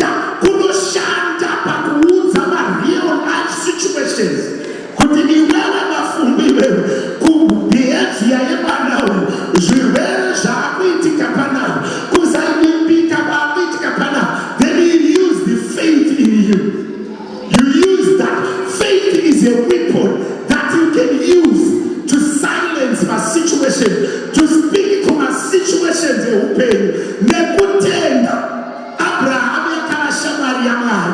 Pane mumwe munhu anofanira kutenda kunonyaradza masituations, faith inonyaradza mafungu, faith inonyaradza zvirwere, faith inonyaradza urombo chaizvo nekutenda.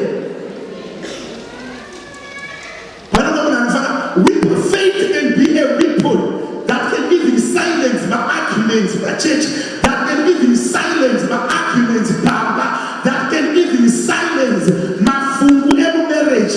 Anonyaradzwa nekutenda, nekuti vese vakatenda muna Mwari akavapa simba rekudzivana naMwari. Kana wamwana nekutenda, your faith can speak to your situation, your faith can attract another miracle. Nekutenda, kana takurwa hondo dzedu, hatiendi nenyama neropa, hatiendi nesimba ratinaro, hatiendi nezvombo zvepanyika, nekuti vepanyika vakapractiza, but isu tine kutenda. Tinoenda pamasituations nepahondo takapfekwa nekutenda, kuti panobudika here apo paiswa mutemo wakati toti nekuti takatenda, nekuti akati uchikota shoko raMwari, uchivhura masuo akavharika, uchivhura masuo akavharwa nekutenda. Faith is a weapon that opens doors. Faith is a weapon that conquers battles. Zvakaoma kuvharira munhu anotenda. Enonobvunza Pita akavharirwa mujeri, vanhu vachitarisa vanoti zvakafadza Herodhi kuti auraya Jesu.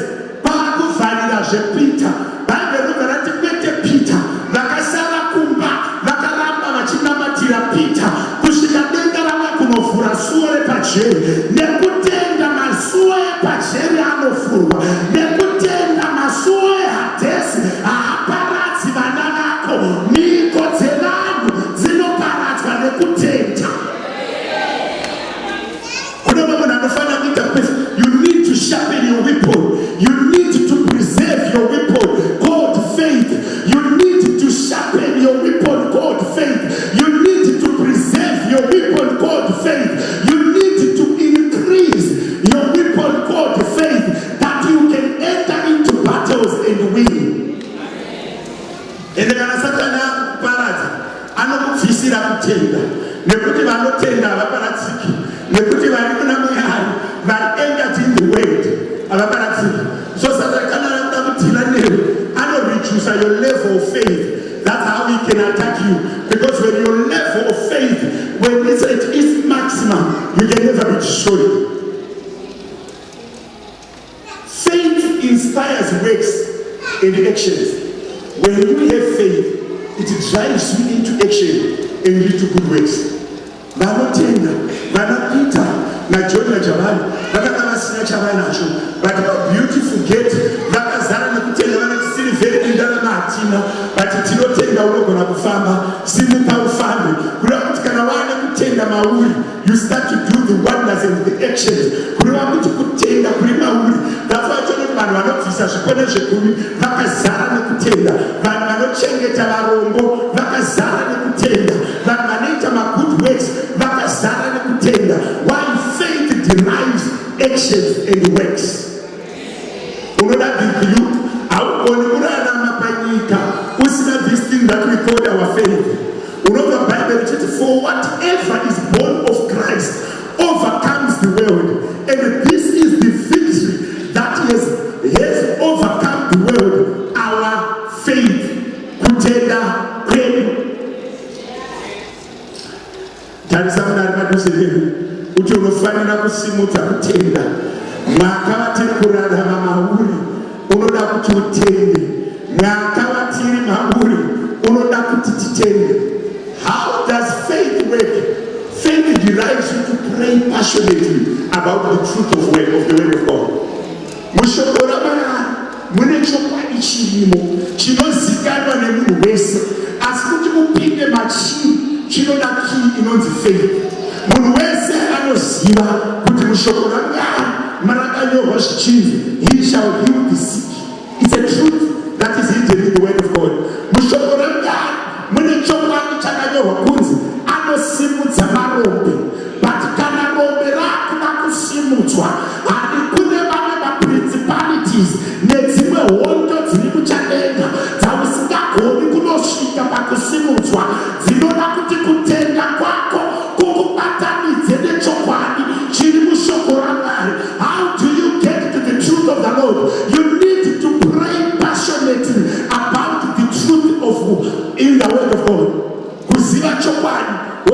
uchinamatira uchirevesa.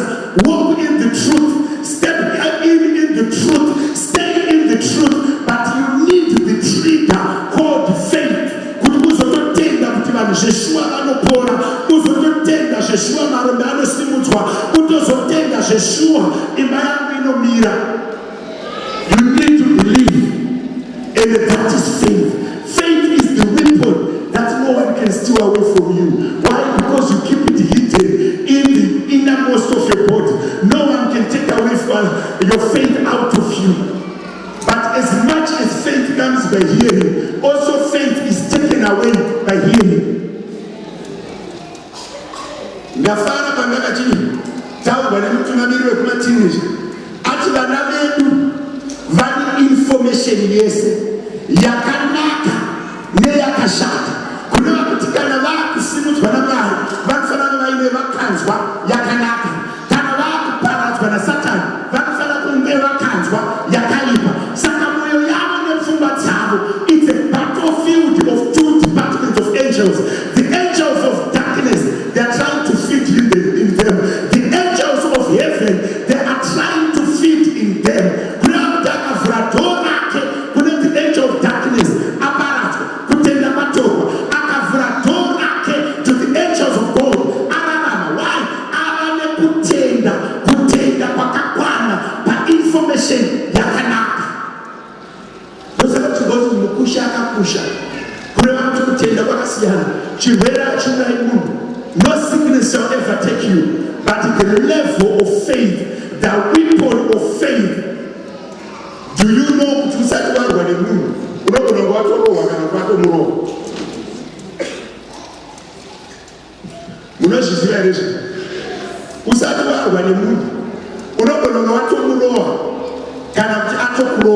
Before you even started the battle. And I'm not going to Niduro, Yakawa Nana Kale, Tayenda Pukena, that's all. Magrebs Ariko, what I chipped Chatawe Nacho, Zepuja Shimiko, Batimazirume Ariko, Kurumuna Joshua, Arkutenda Batimazirume Ariko, Batarimatiri, Akakura, Kudarika, Maziwofo, Ataona, Aboti Chuma Kunosora Munda, Akakura, Kudarika, Majaendi Atawana, Kutenda Kunokufurira Masu, Kutenda Kunokunaritsa, Kutenda Kunokuyaputsa, Kutenda Kunokupache Kuchta, Kutenda Kunosimudzana. Nyika yakaoma kwayakaita, nyika yakaremberwa kwayakaita. Vanhu varume nevakadzi vari kuti I'm going to sharpen my weapon, I'm going to advance my weapon, I'm going to make sure that my faith remains resolute. Whether vanhu vataura zviri negative zvakaita sei, whether nyika yanyora zvinorwadza zvakaita sei mumanewspaper, whether vashumiri vapomberwa kana havana, whether vashumiri vamuka kana havana, kutenda kwavo hakuguzumuzi. Kuna vazogonyera kuti kunyange mombe dzikasabereka mumatanga, mvura ikasanaya, but Mwari vanoramba vari Mwari. Ngakuite munhu anoti ndichatenga muna Jehovha, kumuda kwezuva kana kusamuda, kurarama kana kusararama. Kune vamwe varume vakanzi taakukuisa mugomba remoto, akati Mwari vedu uri kutirwira kana kusatirwira, tinopinda mugomba takachengeta kutenda. Mwari is one. Takagadzira chiguru hatina mati kuti pisa kana kusatipisa. When the level of faith goes up, heaven comes down. Kukanwa mugomba vakaonekwa vaane mumwe murume wavakapupura vakati anenge mwanakomana waMwari. Kutenda kunozungurudza nega, kutenda kunozungurudza zvakafa, kutenda kunoita kuti muvengi ave very small. Chaunobuda kutenda uchinyatsoona kuti panapa ndaakunonyura kuti Mwari vanoramba vari Mwari. Haachinjwe nevanhu, haachinjwe nemasituations. Paunotanga kudaro, kutenda kunotanga kutaura kumasituations. Kutenda kwaDhanieri neshamwari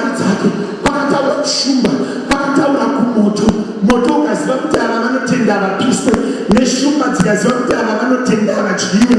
Kune mumwe munhu anofanira kusumudza kutenda. Rega kuperevera pakutenda. Rega kuperevera pana Mwari waunonamata. Kana takunamata Mwari uyu, ngatimutendei. Those that are born of Christ, they shall overcome the world. Hakuna izwi rinopesana newe rinokunda kana uine kutenda.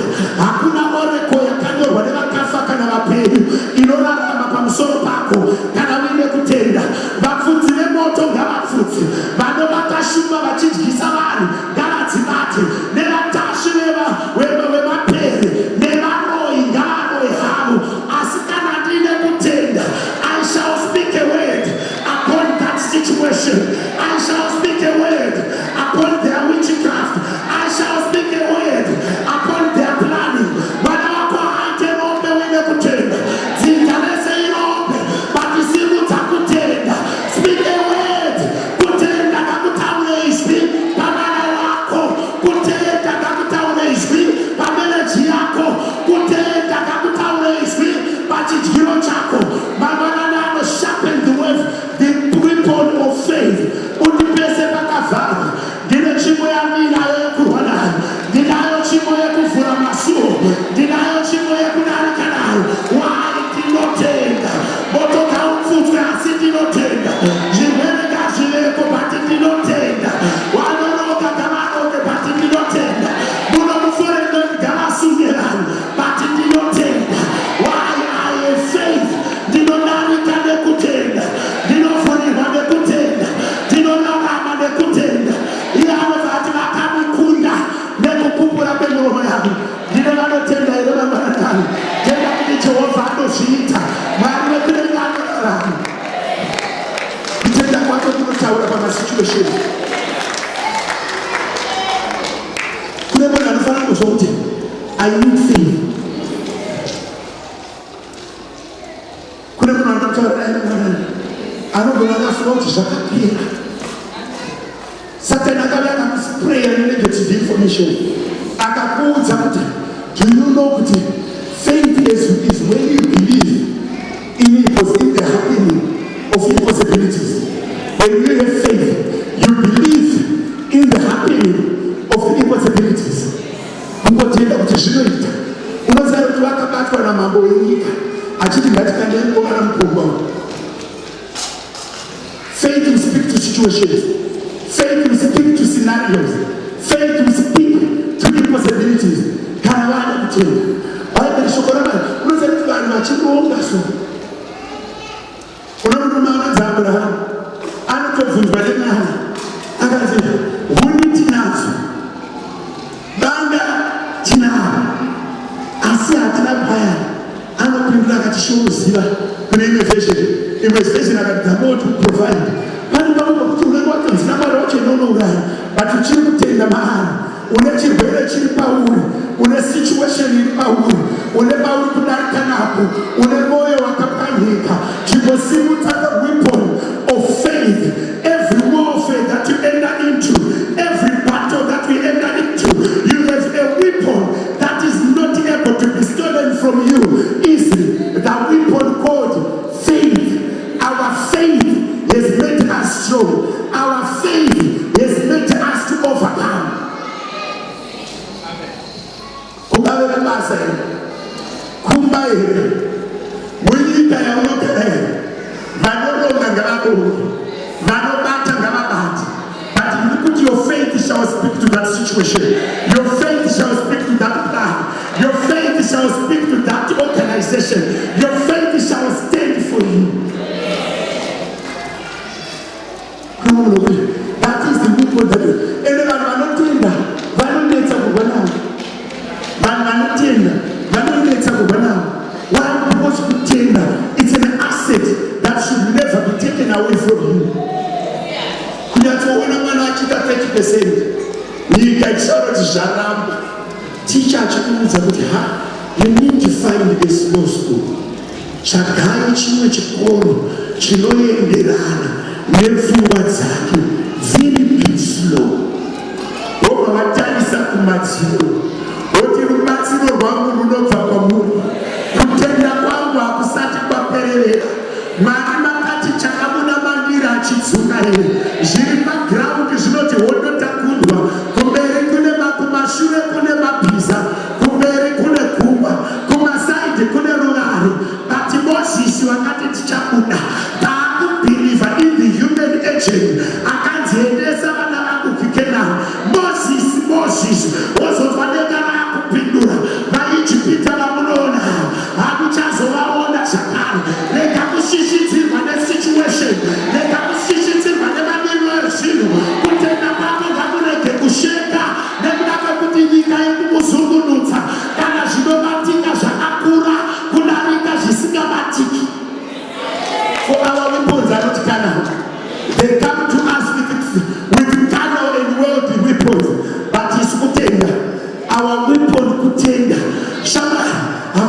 marriage inopera zvekudaro. Kana Jesu achigere pachigaro haipere zvekudaro. Rega ndikurangaridza haipere zvekudaro. Denga harisati rakundikana. Haufe usina murume wai. Zvinhu dzakutenda. Denga haripi usiye watadaro. Unoziva kuti munhu ane kutenda so anoenda kuakubira. Vakamurovera Jesu, vakamushikwamira mate, vakamubaya, vakati pavakanzwa achiti it is finished, vakanodya vakarara vachifara, vachiti tapedza naye. Murume wepaNazareta havana kuziva kuti akanotenda hafu, anga akarara hope, akakunda rufu. Kune munhu angaone. Faith is when you look at things with the naked and physical eye and say it's not possible. That's when God started to do it. That is the weapon that it's a weapon that speaks to every situation. Bible says,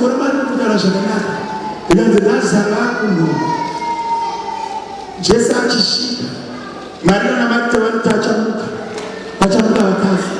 But unozwa Jesu akataura kuti nekuda kwavakanditenderedza kuti umambo hwenyu kuonekwa. Lazaro kuda, pane kutenda unokuda. Hazvina basa kuti vakakufushira munzvimbo dzemweya, hazvina basa kuti vakakusuna munzvimbo dzemweya, hazvina basa kuti vakati ngaaende achadzoka. Pavakataura ipapo nemiromo yavo, iwe you don't speak with your mouth, you speak by faith, and faith speaks to those situations.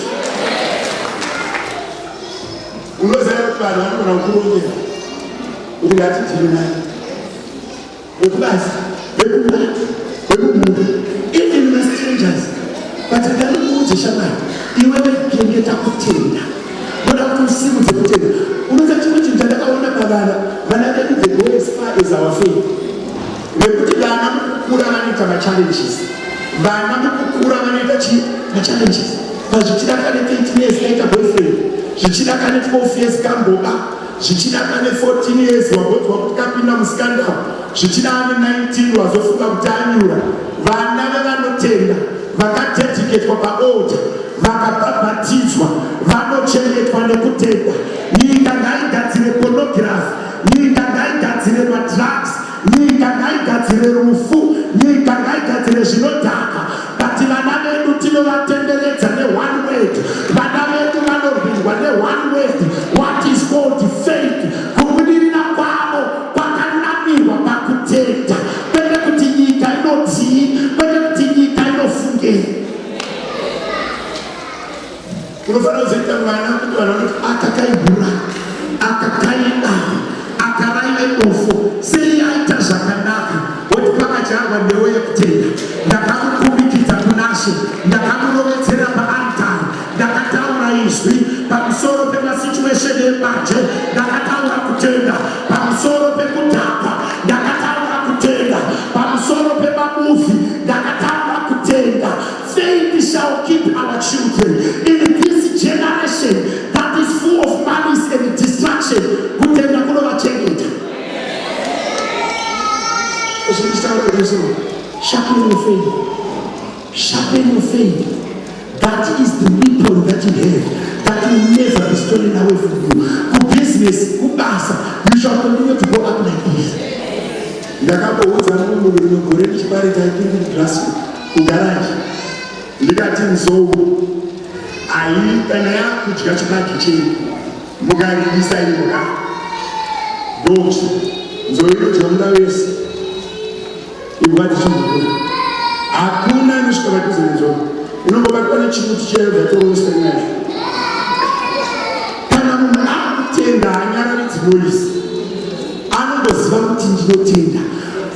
Kana munhu akutenda, ndinoona kuti chakanganisa vanhu ndechekuti pati whoever is born with, hakuna munhu anochinja identity yake. Even uyo anochinja skin, ropa riri kumandiri rinoreleta nena baba wangu. Even ukaisa manails, even ukachinja ganda, DNA yako hauchinji. Even ukazora mafuta anoita kuti weblack uri mutsvuku, DNA hachinji. Akaberekwa munashe haachinji. Kana mapinda munashe musabude, kana kana mapinda mukutenda musabude, kana maakuna Kristu musabude. Zvinoitika ngazviitike iwe ramba uripo, zvinozungudza vanhu ngazvivazunguze iwe ramba uchiti whoever is born of Christ, ndakaberekwa munashe, ndinogara munashe, I abide in grace. Chinondiwana ndirimo.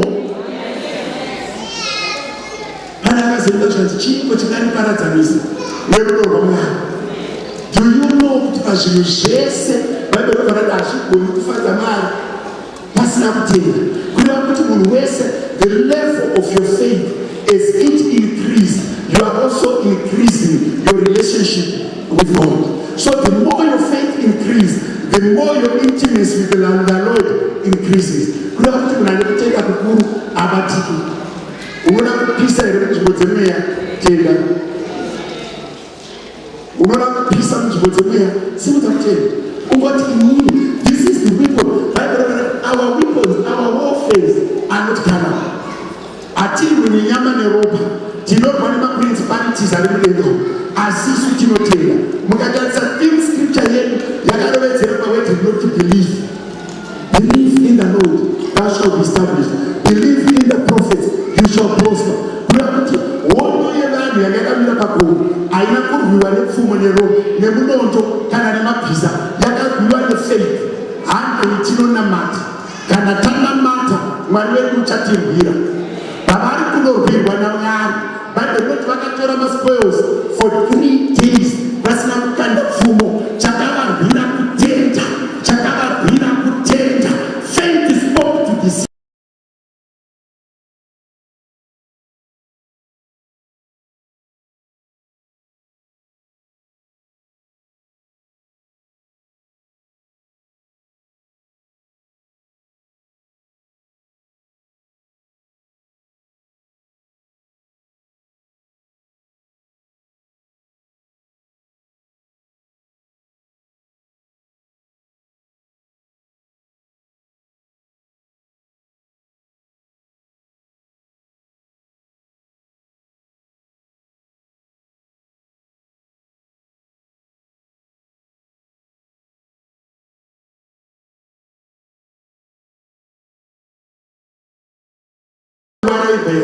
dzokera padati lavo zvikoro, dzokera pakutendeuka kwako. Pawaiti ukaona shoshe mumba, unoti iwe shoshe kana vati vane huru, uchafira iwe. Iwe shoshe, unobva Pita achiudzwa, paanoti uri mwana komana waMwari wekumusoro-soro, zvikanzi by this faith I shall build my church. Kureva kuti munhu wese anotenda kuti akafa akamuka agere kurudyi rwaBaba anotaura kumasituations anorwa naye, anotaura kumasituations anorwa nehama dzake. Unoziva kuti the love we have as brothers and sisters is also, and as family, is also determined by the level of our faith. The love that we have amongst ourselves is determined by the level of our faith. Unoziva kuti kana wana Mwari chaiye, denga rakupfeka, even hama dzako haudzitiudzi. Maizviziva izvozvo? Faith increases, righteousness increases, love increases. Faith drops, hatred increases, sins increase, deceptiveness also increases. So level of faith helps you to stick closer to the brother who is closer. Simudza kutenda. Une situation here kutaura nekutenda. Une situation here yawakambotaurira nenyaya yechildren's faith, our faith, kutenda kwedu. Mangwana nano ndine munhu wandakauya kusimudza kutenda. Pane situation yaunofana kutaura nayo. Faith speaks to situations. Faith addresses situations. Kutenda kunogadzirisa zvinhu. Kutenda kunogadzirisa zvinhu. When you believe, when you have faith, you promote yourself. Faith is one area that gives you self-promotion. When you have a level of faith that is high, you promote yourself. yourself against the worldly principalities, you become unreachable to certain agreements of this world. Because when I end up in Musha, Nashika, Momu Naramushani, Jiganzi, Pamunoya Tira, Manuadini, Munovi, Pamunoya Tira, Nigatine Butai, Sales Gara, and how many Kulo Pakato Kanawan, Inan Chandaita. But not to argue with the Hawaii, who take that Uri, who can see some negatives around you. When I don't take that as but the notice that Aquana can as a lady, she sat Aquana. Shona, no woman has not take that against all odds. But I know you to get about the Panayana. Who got that some man also? Who has not there's something abnormal. Whenever I'm going to be set and looked at, I was in Ireland by the line of Sunday school. That never had teenagers, never adults. Look over at the house, but I'm not going to see never did be in there. You are the house for Tower and Simultaneously, which I'm now speaking to the situation of this child. I'm not speaking to you are not old, you don't have a house, you don't have a car, you don't have money. I want your faith to speak to that situation. I want you to raise your faith to speak to that barrenness. But I cannot stay in this barrenness. My faith and my belief must speak to the situation.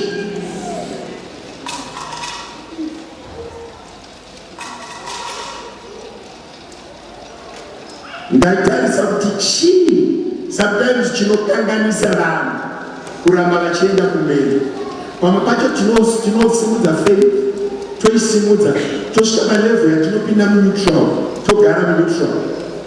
Faith is a weapon, it needs to be sharpened every time. And let me tell you this one secret: the higher, the bigger the faith, the higher the level of temptation. And I believe this: there's no one who is going to attempt to attack anyone holding a gun with a fork. You cannot attack a person holding a gun and they are holding a fork and saying, come, let's fight. The devil is not that naive. The devil is not that stupid. He raises the level of the temptation against the level of your faith. Those varamba vachisimudzwa naMwari rambai muchitarisira kuitwa zvinoenderana nekutenda kwenyu. Taura munhu ari padhuze newe uti unotenda here, zokorora uti unotenda here. Faith is tested. There is no faith that is not tested. Every faith that you have, the level of your faith is tested. Kutenda kwako kunoyedzwa. Every weapon is tested. Tichikura kana tisina maweapons akawanda, but paizoti pakauya mukomana munowana, kwete musikana, mukomana munowana akauya munzvimbo, paive muchimukomana chairova vanhu vese muarea, kukauya mukomana munowana vaimutesta, vaimutesta neheadship yavanamu kuti uone kuti panokudai. Ukamudai so akakusvina zvinhu zvako zvikasangana izvo, chikazobatanidzwa chiri kundotadza kusvinika, asi auchibatanidza kudai waibva watakuta shamwari yake. Asi ukaonekwaane pamasheka wamukunda vabatanidza zvikuru, vambono isatsamuna mai wako abvisira utumbo wakaonana nowaumwe ndani pasina akanganisira umwe munhu. Yaingova territorial fight, yaingova territorial chi kungoona kuti anokova mumwe. Pamwe pacho kutenda kwako kunoedzwa kuti ungoonekwa kuti unodhiserva here kuramba uri ipapo, unodhiserva here. Job asina kutadza. Kune vanhu vanoedzwa pakutenda kwavo, rega kuti ukaedzwa woti une zvavakananisa. Job ari munhu mutsvene achitya Mwari, aine kutenda, asina vaatadzira, asina vaaitira chivi, achipa zvipo nekubayira. Anotonzi naMwari, wamboona here muranda wangu Job, zvikanzi ndingamudii makamutenderedza. Akapiwa maronda, akapiwa maperembudzi, akafirwa nevana, akaramba kutuka Mwari. Kune vanotenda mukaedzwa musatuka Mwari. Ukapfuura nepanorwadza usatuka Mwari. Ukapfuura nepanorema usatuka Mwari. Imwe yacho it's a test because everything is tested. Munoziva kuti at national level kune nyika dzadzine power. Vari kuuya vana China mazuva ano vari kutesta nyika dzakagara dzinoita nezvombo zvavo kungonodenwa nezvo kuti aone kuti China chochoshanera. Saka Satani akafunga kuti akugadzirira nyowani anokuataka. Akakaataka chengeta kutenda. Ndati faith needs to be preserved. Kuiisa pakawanzika kuti irege kutorwa. Nekuti kana vakuparadzwa chinotora kutenda. Kana uite kutenda, do you know kuti kana munhu akuda kuparadza vanhu vanowirirana, vanani venyu vakambofi vana baba chete mateenagers will not understand me, but vana baba vati kurei vanondinzwisisa. Waiti kana uchifamba nembo, if you have dogs, mukadzisanganisa mukadzidira ife dzikatoshorwa dzikasatanga kuonana dzairumana, vangana vakamboona experience yavo kadzidira ife so dzorumana dzekuzi pakati padzo padirwa ife. Murume nemukadzi chaanogona kudirwa ife. Ini murume nemukadzi vamwe vainogodzitatisa kurara hanzvadzi yake yauya pano hatadzi kutaura zvakaipa mudhaini ataura akainidya isadzi hatachaiko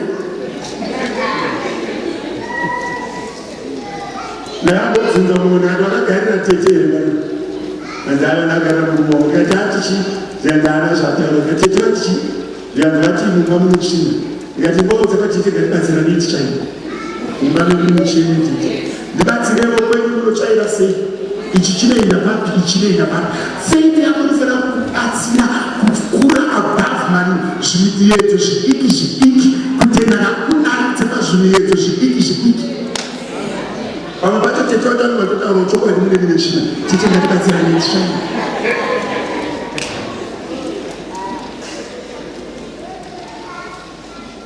Handiti kuti mune china kuda kuti basa teterei gumi rangu muchairo ndibatsirei. Pamwe pacho mutosara muchifara zvichirana mutosara muchidii vana mutanga kutorangwa kutenda. Unoita kune vamwe vanhu vakatsamwa so ndichiparidza so wakatsama because kutenda kwako kushuwa, wakarwadziwa because kutenda kwako kushuwa. Simudza kutenda.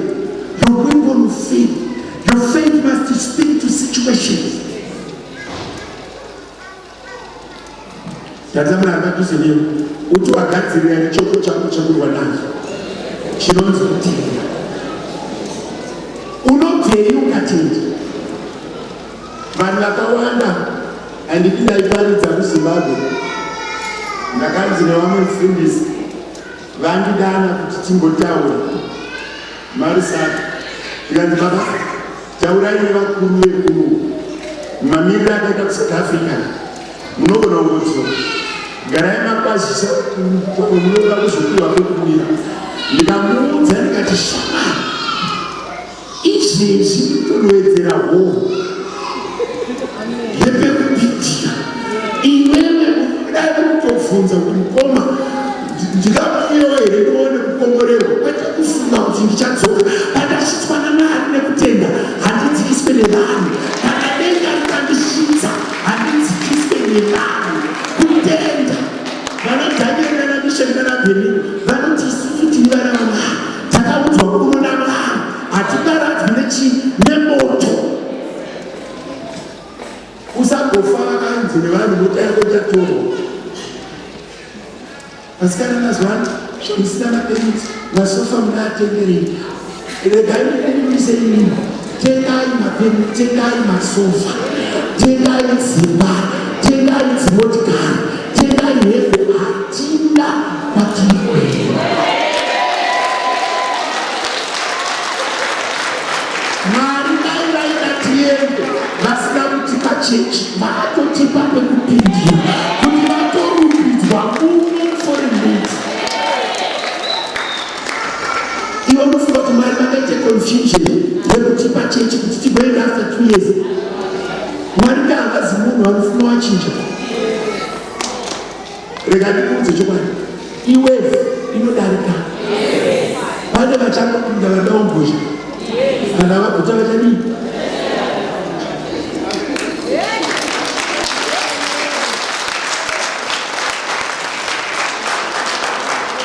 Iyo zvichiri kunamata kuti Mwari vatipe pamwe pawindows ekwakuita mapirizi. Mwari vanotivhurira mawindows. Pakaita mukana togadzira mapepa tichivanamatira. 2010 takambanamatira. Izvezvi tinovanamatira futi. Anonaka. Wazvaona? Anodipa. Patirika kukumidza kuongedza bhegi rangu zvakare. I was there this weekend. Dora haris kutendeka. Zvinhu zvekuti munoda pizza zvomunoti makumbira zinaizechirwa. Ngatimbogarai vakomana. Mwari ari mubatsiri wedu. Ngatimboitai zvemazuva zvishoma tiri panapa. Mwari vachitibatsira. Hatisi kuvimba kuti tinotyora mitemo moro. Tiri kungoti Mwari akatiunza achatiwanirazve mukana wekuti torarama sei. Ndozvandiri kungotenda. Handina hangu mhinduro, handina hangu anza, handizivi hangu sei, but ndiri kungotenda kuti akatanga basa anoripedza zvakadini zvakanaka. Usandibvunze kuti sei, ndiri kungotenda kuti akatanga basa anoripedza zvakadini zvakanaka. Tataona rwekuti kuti simudza kutenda. Our weapons are not carnal. We fight through principalities, but these principalities, they understand one language, faith. Lord, tukunochera matsime akafushirwa nemuvengi. Hatina here zvakatati zvaramba. Nekuoma kwezvinhu, nekufamba kwemazuva, hatina here zvakatati zvaramba.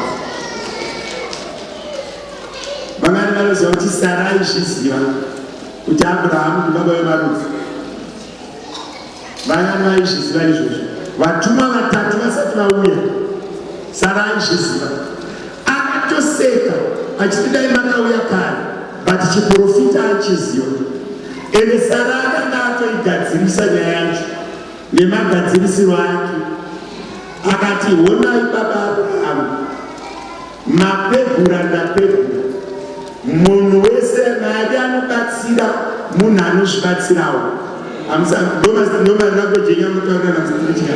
Mwari anobatsira munhu anozvibatsirawo. Rega kungogara pano uchiti uchabatsirwa naMwari usingazvibatsiri. Abau pindai mushoko. Akabakutoita nhumbu. Sara achitora mari dzaAbhurahamu. Ndinoronga baba zvamunoita zvamunoziva vanyangu dai musiri. Ona yaje yangu. Ndozvinoita madzimai. Tendaiwo vatororei. Ndosaka tasvika. Baba vanoda kubikirwa zvinonaka kuti hazvishuwa munoronga. Denga rinongezwi kana raita chivimbiso. Hagapa anotobereka mwana. Paanotodaidzwa zita Ishmael. Paanotopembererwa. Paanotonzi a prince is born. But that was not what was spoken. Denga nenguva yaro pamwaka waro ronosvika roti gore rinouya nenguva inei chiprofita chinozadziswa. Iwe hakuna kana one word ratakaprofita. We prophesied. Ukanyora pasi ukauruka pasi uchinamata kukeri panapa rikazadzadziswa richafa. Mwari havazi munhu, havavimbisi rokangano. Simudza kutenda for each and every promise that you have done unto the Lord. He shall see it through. Manamatira ndaita mota yakabereka vhiri gore ra98 99 2000 2001 payout yandakambopiwa yose ndakasika against a car. Tora payout yose vaona nekusimba kwandakaita kundatekasa chipendeti ndichida chingwa kutodavire kwazvo vakuitora yese kuenda nayo kupulpit soko pasi papa pachivhenge the late overseer chivhenge kanda yese kubasket payout ndakana mai vari kufona hautipo here bhichana tigotenga nagrosari ndikati ndakaendesa kuaritari mapa zvidanzi yese here naijiri ndikati yose mai ndakakanda kuaritari uri kumbonyononei pamberi pamwari kuti vamone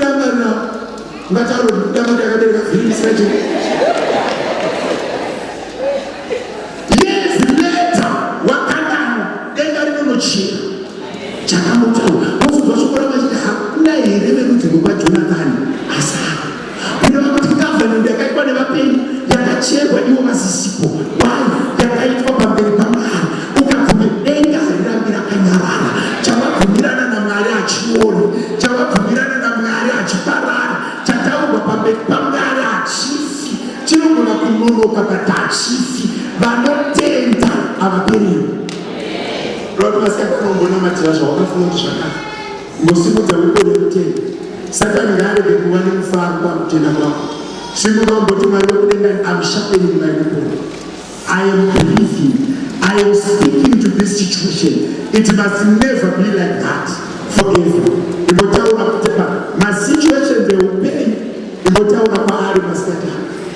Imbotaura kuma situation they will pay nekutenda. Imarriage here, mwana here, utano here, extended family here, ibasa here, imba here, imotikari here, urwere here, ma-arguments here.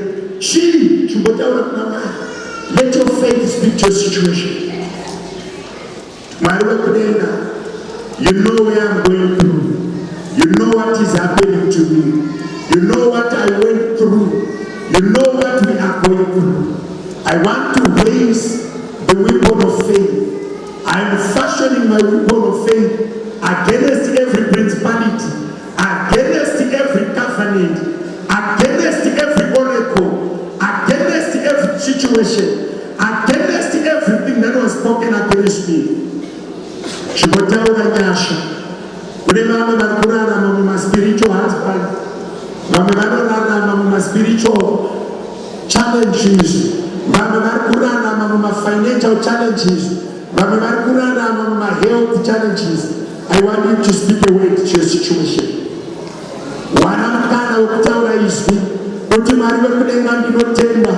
Samson anoti one more time ndiripire maziso akadamburwa nevarume arege kuenda mahara. Imbotaura izvi, believe against impossibilities that they can be possible. Nekutenda zvinoita. Masikati anoda kuti usimudze kutenda. Masikati anoda kuti usimudze kutenda. Mwari ngavakubatsire usimudze kutenda. Mwari ngavakuitire zvakanaka kuti ndinotenda masikati ano. Simudza kutenda, simudza kutenda, simudza kutenda. Pasituation yauri, pahondo dziri kurwiwa, pane zviri kutaurika nezviri kubatika, simudza kutenda. Mwari ngaakupe nyasha, Mwari ngaakubatsire, Mwari ngaakugonere, Mwari ngaakuitire zvakanaka. Wakawaruza tariro here, simudza kutenda. It is not possible to please God unless you have faith. Fadza musiki wako nekutenda, fadza Mwari wako nekutenda. Kana wanga uchifunga kuti zvaramba, imbofadza Mwari nekutenda, imbofadza musiki nekutenda. Dzongorora kuti ndinotenda Mwari. Taura kuti nguva yareba asi ndichiri kutenda. Taura kuti nguva yareba asi ndichiri kutenda. Zvanyanya kushata dzandikare asi Mwari ndinotenda. Simudza kutenda kwako kunashe. Situation yeupenyu hwako, simudza kutenda kwako kunashe. Simudza kutenda kwako kunashe. Masikati ano ndikukumbira usimudze kutenda kwako kunashe. Iti Mwari wekudenga ndinotenda. Iti Mwari wenyasha ndinotenda. Iti Mwari wenyasha ndatenda. Mwana anorwara here tenda kuti apora masikati ano. Kasikati zvakanaka here tenda masikati ano. Iwe wacho unorwara here tenda unopora masikati ano. Kune hondo here kubasa tenda dzinodarikika. Kune hondo here kumba tenda dzinodarikika. Vana vasikuita zvakanaka here tenda vanodarikika. Hauna here zvaunofanira kubata. Tenda unashe masikati ano. Simudza tenda kuna Mwari. Yes. Hallelujah. Hallelujah. Lord, we will ask that preservation come forward. Lord, we will share what you know one. Almost single from 10. Timothy, Shady, to Father. Today, Baba Drama, we also got a crew. Timothy, the Mario Tari. My name is Shona. Umbika name, my Makanda name, and the Mashala, what I imagine, and the two.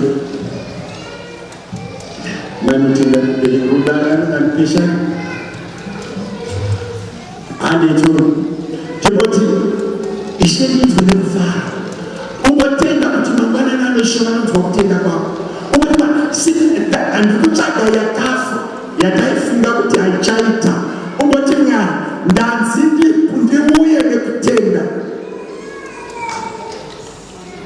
You never know that I'm your faith, it will make it possible this afternoon. Kutotenda kwako, it will make it possible this afternoon. Amen.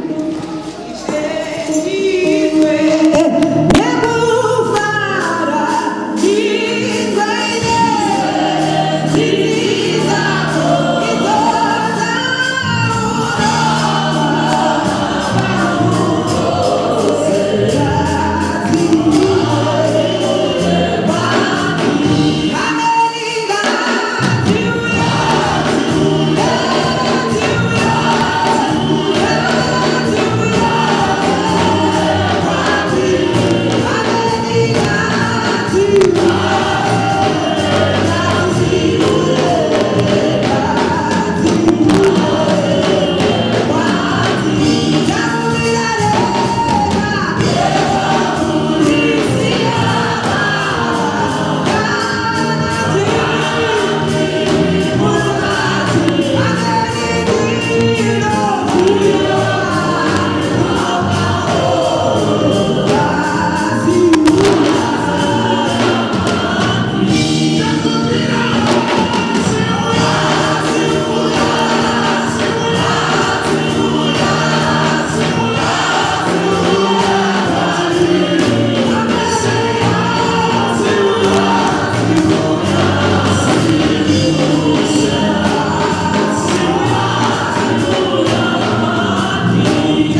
izvezvi mweya washe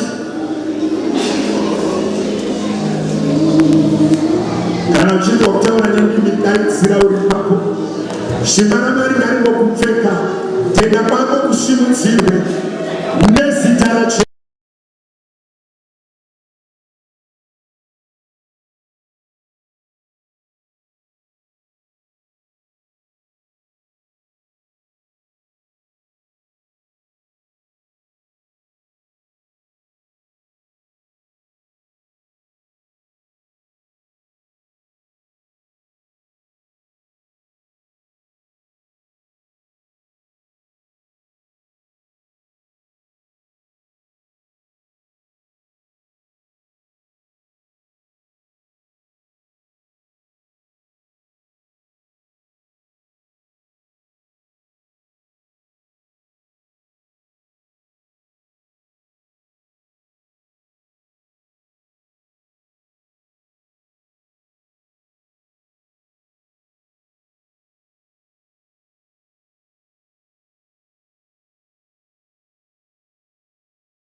Hallelujah. Hallelujah. Simudza ruoko rwako. Handisi kukublesa kuti uende kumba. Baba, mumwe nemumwe situation yaanayo. Tinotenda kuti muri muyari. Baba, ngaiparadzwe nemi. Let our faith stand for us upon these situations. Our children, our health, our finances, our faith, our beloved ones, our marriages, our workplaces. I pray that the faith and the love of being us prevail against every negative situation. I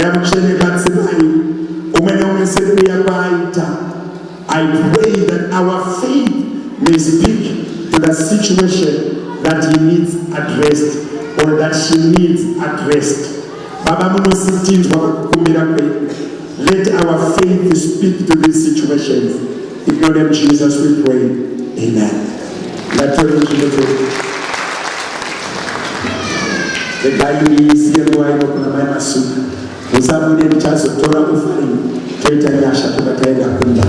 The guy is here going kwa kuna vice chairman ndio wafarire umana batsamira hano leo. Wafarire.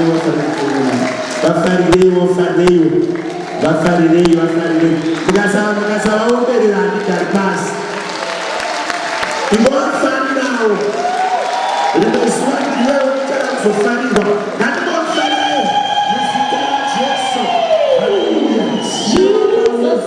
Zvinomaitira zvakanaka kuti kushanda nevanhu vari kufara muzita raJesu. Amen. Amen. Amen.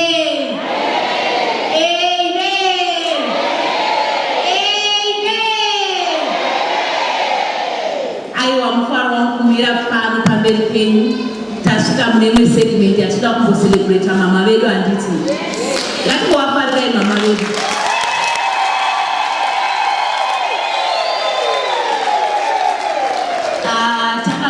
Sunday ichidaidzwa ichiuya.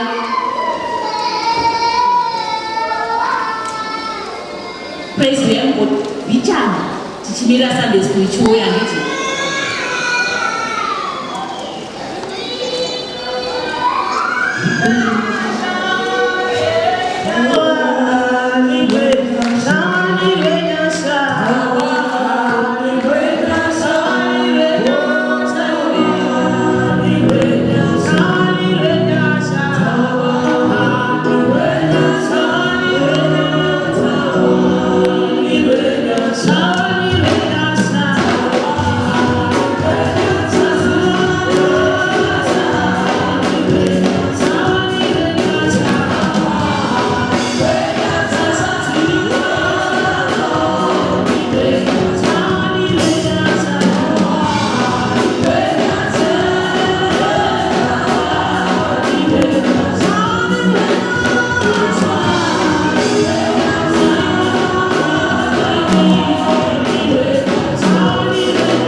Happy birthday to you. Happy birthday to you. Happy birthday to you, Mama. Happy birthday to you. How old are you now? How old are you now? How old are you now? How old are you now?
nekutenda. You are also tenors. Yes, yes, yes. Come here.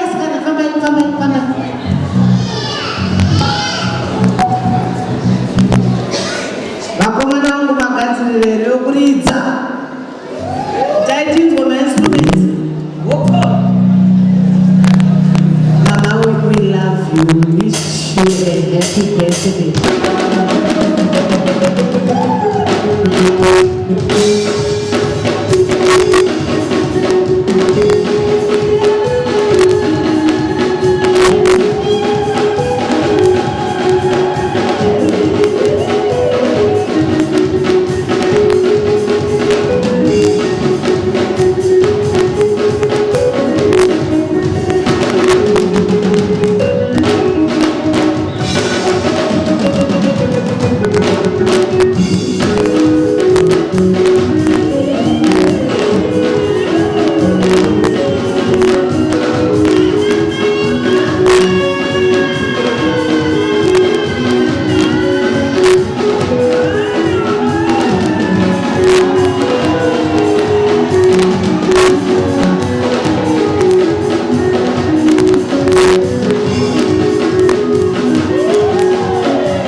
Mukumbira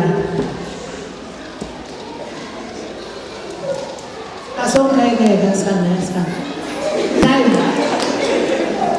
tiri papati unozoti pati kwakaita music ukaita music yachombomira unonzi DJ mutwavwa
message but angoona umukana wokuti tikufarire nomwe mukana nditi mama we love you very much mama vedu vaigano vachita mama chipo charo.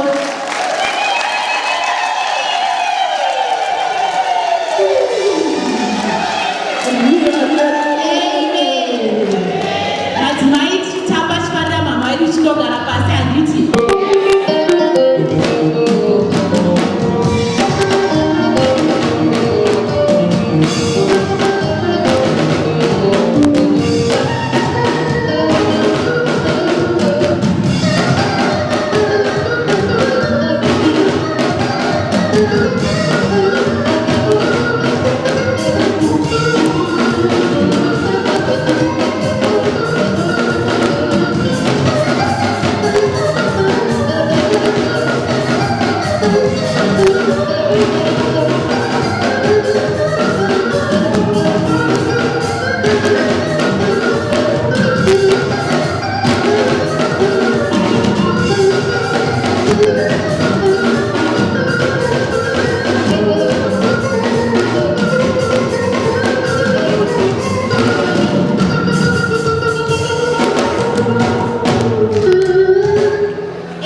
to present what they have. Majita takamirira main church board ndikuti happy belated birthday to our mother mai vedu ndikuti Mwari wemasimba ose varamba vachikwedzerai makore mazhinji azere nemufaro azere nemaropafadzo in all areas of your life. Thank you. Chatapinza treasure vadu ndimufundisi nhasi.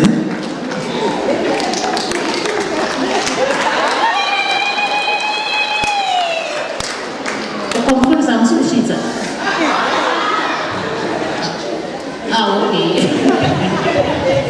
Amen. Amen.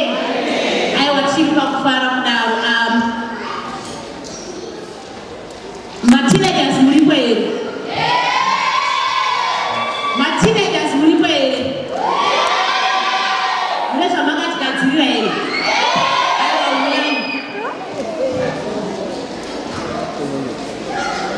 Ngatiomere maoko vana vedu vachiuya mateenagers.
love you, Mama. Happy birthday.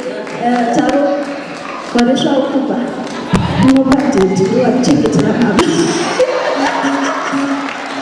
Hallelujah. Amen.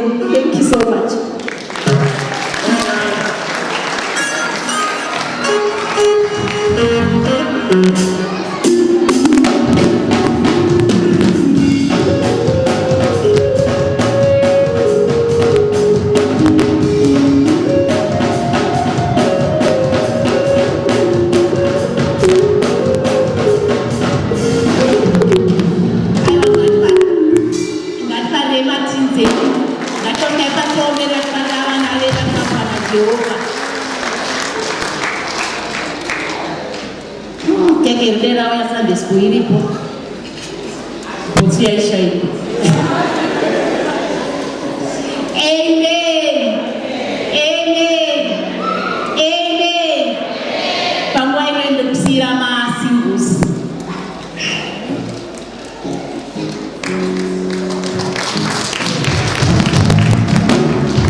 We say every our lovely, beautiful mother, Mama Jiriji. We love you so much.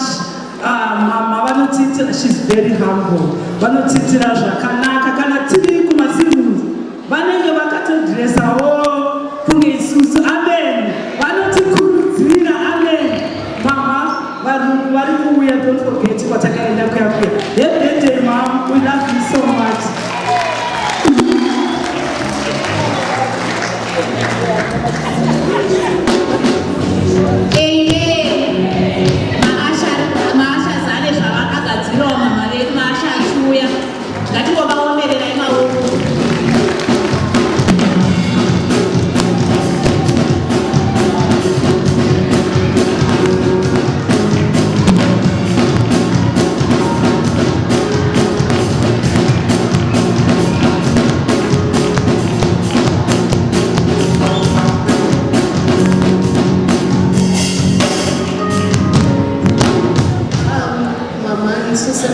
We just want to say happy birthday.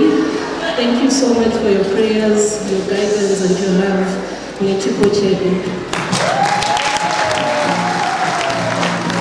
Amen. That's why you teach where you can let them know. You can let them know. I don't know whether you teach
support yavanotipa pavanoenda nesu kumacamp nezvese zvatinenge tichita. She's always part of our lives, and we love you to the moon and back and around the world. Amen.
This one is very thick, mama.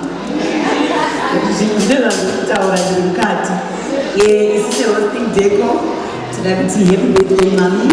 We love you so much. Happy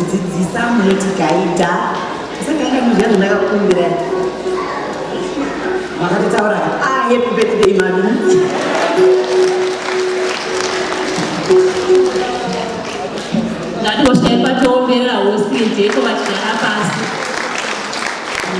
Aiwa vana baba hatina kukanganwai panguva ino tataka hanzove huru handiti. Aiwa panguva ino vana baba vachiuya nechipo chavo.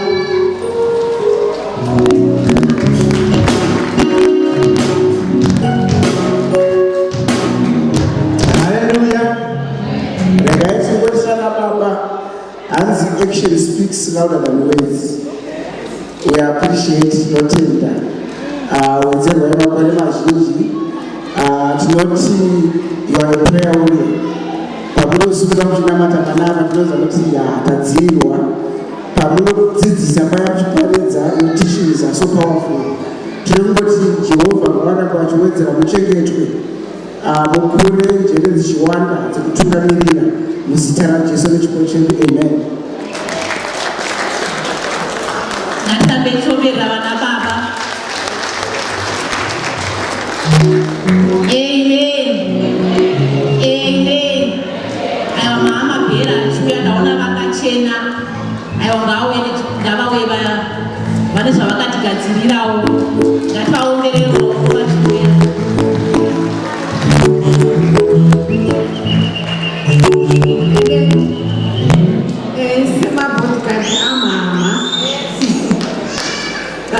President avakati vemakadhi vatinomaita dai tauyo nechipo chedu chinotevi birthday mama.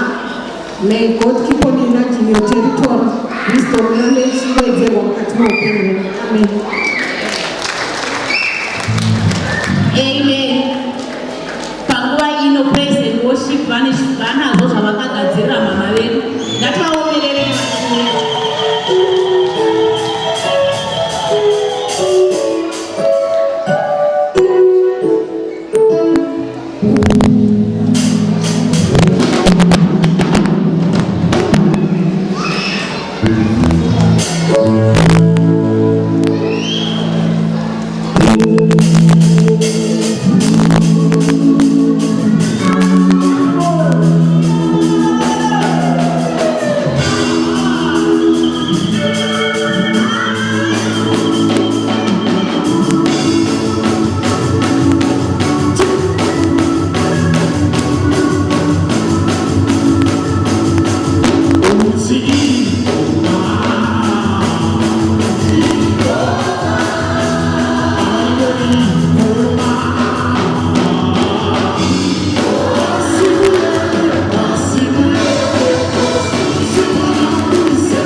vanhu vanofara zvekuti it is because we have such good parents, mama nababa vanotipa mukana, vanotizamira, vanotiitira zvakanaka.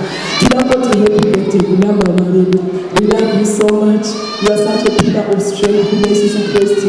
Unotidzidzisa kupfeka, unotidzidzisa kutaura, unotidzidzisa mafambiro, zvese tinotarisira kwamuri. Mwari vakuitire zvikuru.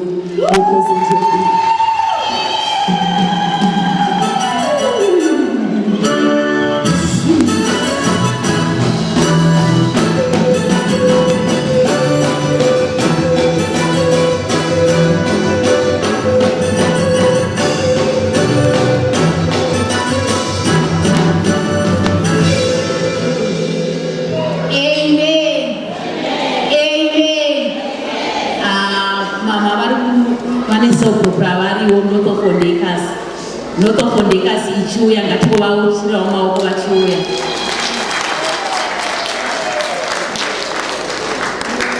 Makorokoto ndiwo makorokoto, makorokoto, ayayaya, makorokoto, makorokoto, makorokoto, makorokoto.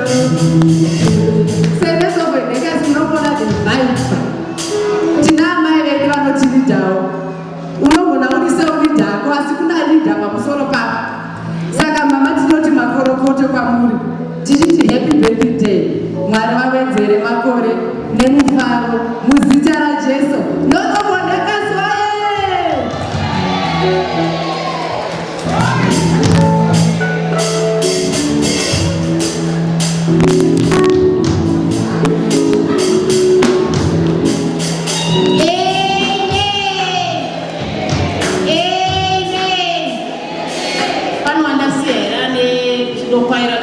Mama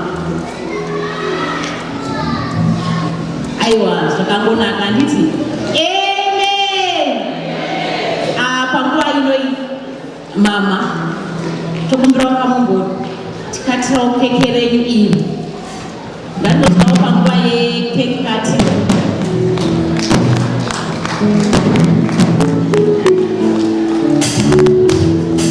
mama nake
mazhinji azere neropafadzo yavo.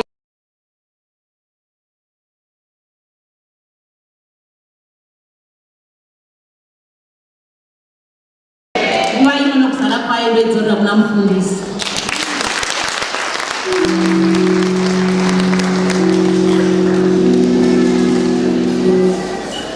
Hallelujah. Ndisati ndavhara rushando rwuri gai pano zvichidawo muna ane birthday ane zvekutaura kuvana vake ndivape mukana nayo. Ndisati ndatenda ini ndimbovapawo ivo mukana. Amen. Ndangosimudzira kuti ndikutendei kereke nekundishuvirawo zvakanaka kubva kuSunday school kusvikira kuutungamiriri wechechi madepartments ese. Ndakaona mamessages enu, mafone calls enu, ndakamaona. Thank you so much. Ndongokutendai vanga vachigadzira urongwa hwakadai behind the scenes. Maita inu maimasuka, maita inu kereke yese nekungotiitirawo zvakanaka semhuri. Tinokutendai nezvipo zvenyu, tinokutendai nerudo rwenyu rwamuratidza kwatiri. Mwari varambe vachikuitirai zvakanaka. Ndongotenda zvekare mufundisi. Pamwe denasire mufundisi ndiani aindipawo mapresents esana. Ndakutenda mufundisi nekundisa panzvimbo ino yandiri. Mwari vakuitirei zvakanaka. Amen. Hallelujah. Ini ndakamirira muri yekupa kwedu ndongokutendai. Ndakamirira Shannon ngaarumbe kunashe vazukuru vangu nevana vese vari muno. For the love of today, my masukani vamunoshanda navo, main church board, my department of heads. It's not everywhere where you can trust and be loved. It's a privilege, it's a gift. Kusanganiswa kwatakaita nashe nezvese zvamunoita zvinozikanwa nezvisingazikanwi. On scenes and behind scenes, Mwari ngavakukomborerei, Mwari vakuropafadzei. We really feel the love. It's difficult to say it every day, but we feel warm, we feel loved. Church board, ladies leadership, Anapapa, Makomana Nevaskana, Sunday school, it's just those messages, the love, the vibe, the attitude, it does not mean that Munajo, but it means you are serving God faithfully. Amen and amen. Pamwe pacho vanhu vakasvika panoti ava navo havanazvo saka vachipa. Kune vanazvo vasingadi nazvo. Munozviziva izvozvo. Unoona kusvika pamba paunoona kuti pano zviripo asi havanavo kuda kutipa. Taikira nenzara. Saka munhu akakupa akakuratidza rudo, we never take it for granted kuti zviripo kana kuti vanhu havana nguva. Vanhu vane nguva, but we really feel the love, we feel the comfort. Mwari vakukomborerei vakuitirei zvakanaka. Uyai tizopa kufarira. Uyai nezvipo nezvegumi zvedu kunashe. Even praise and worship nhasi nevasingazita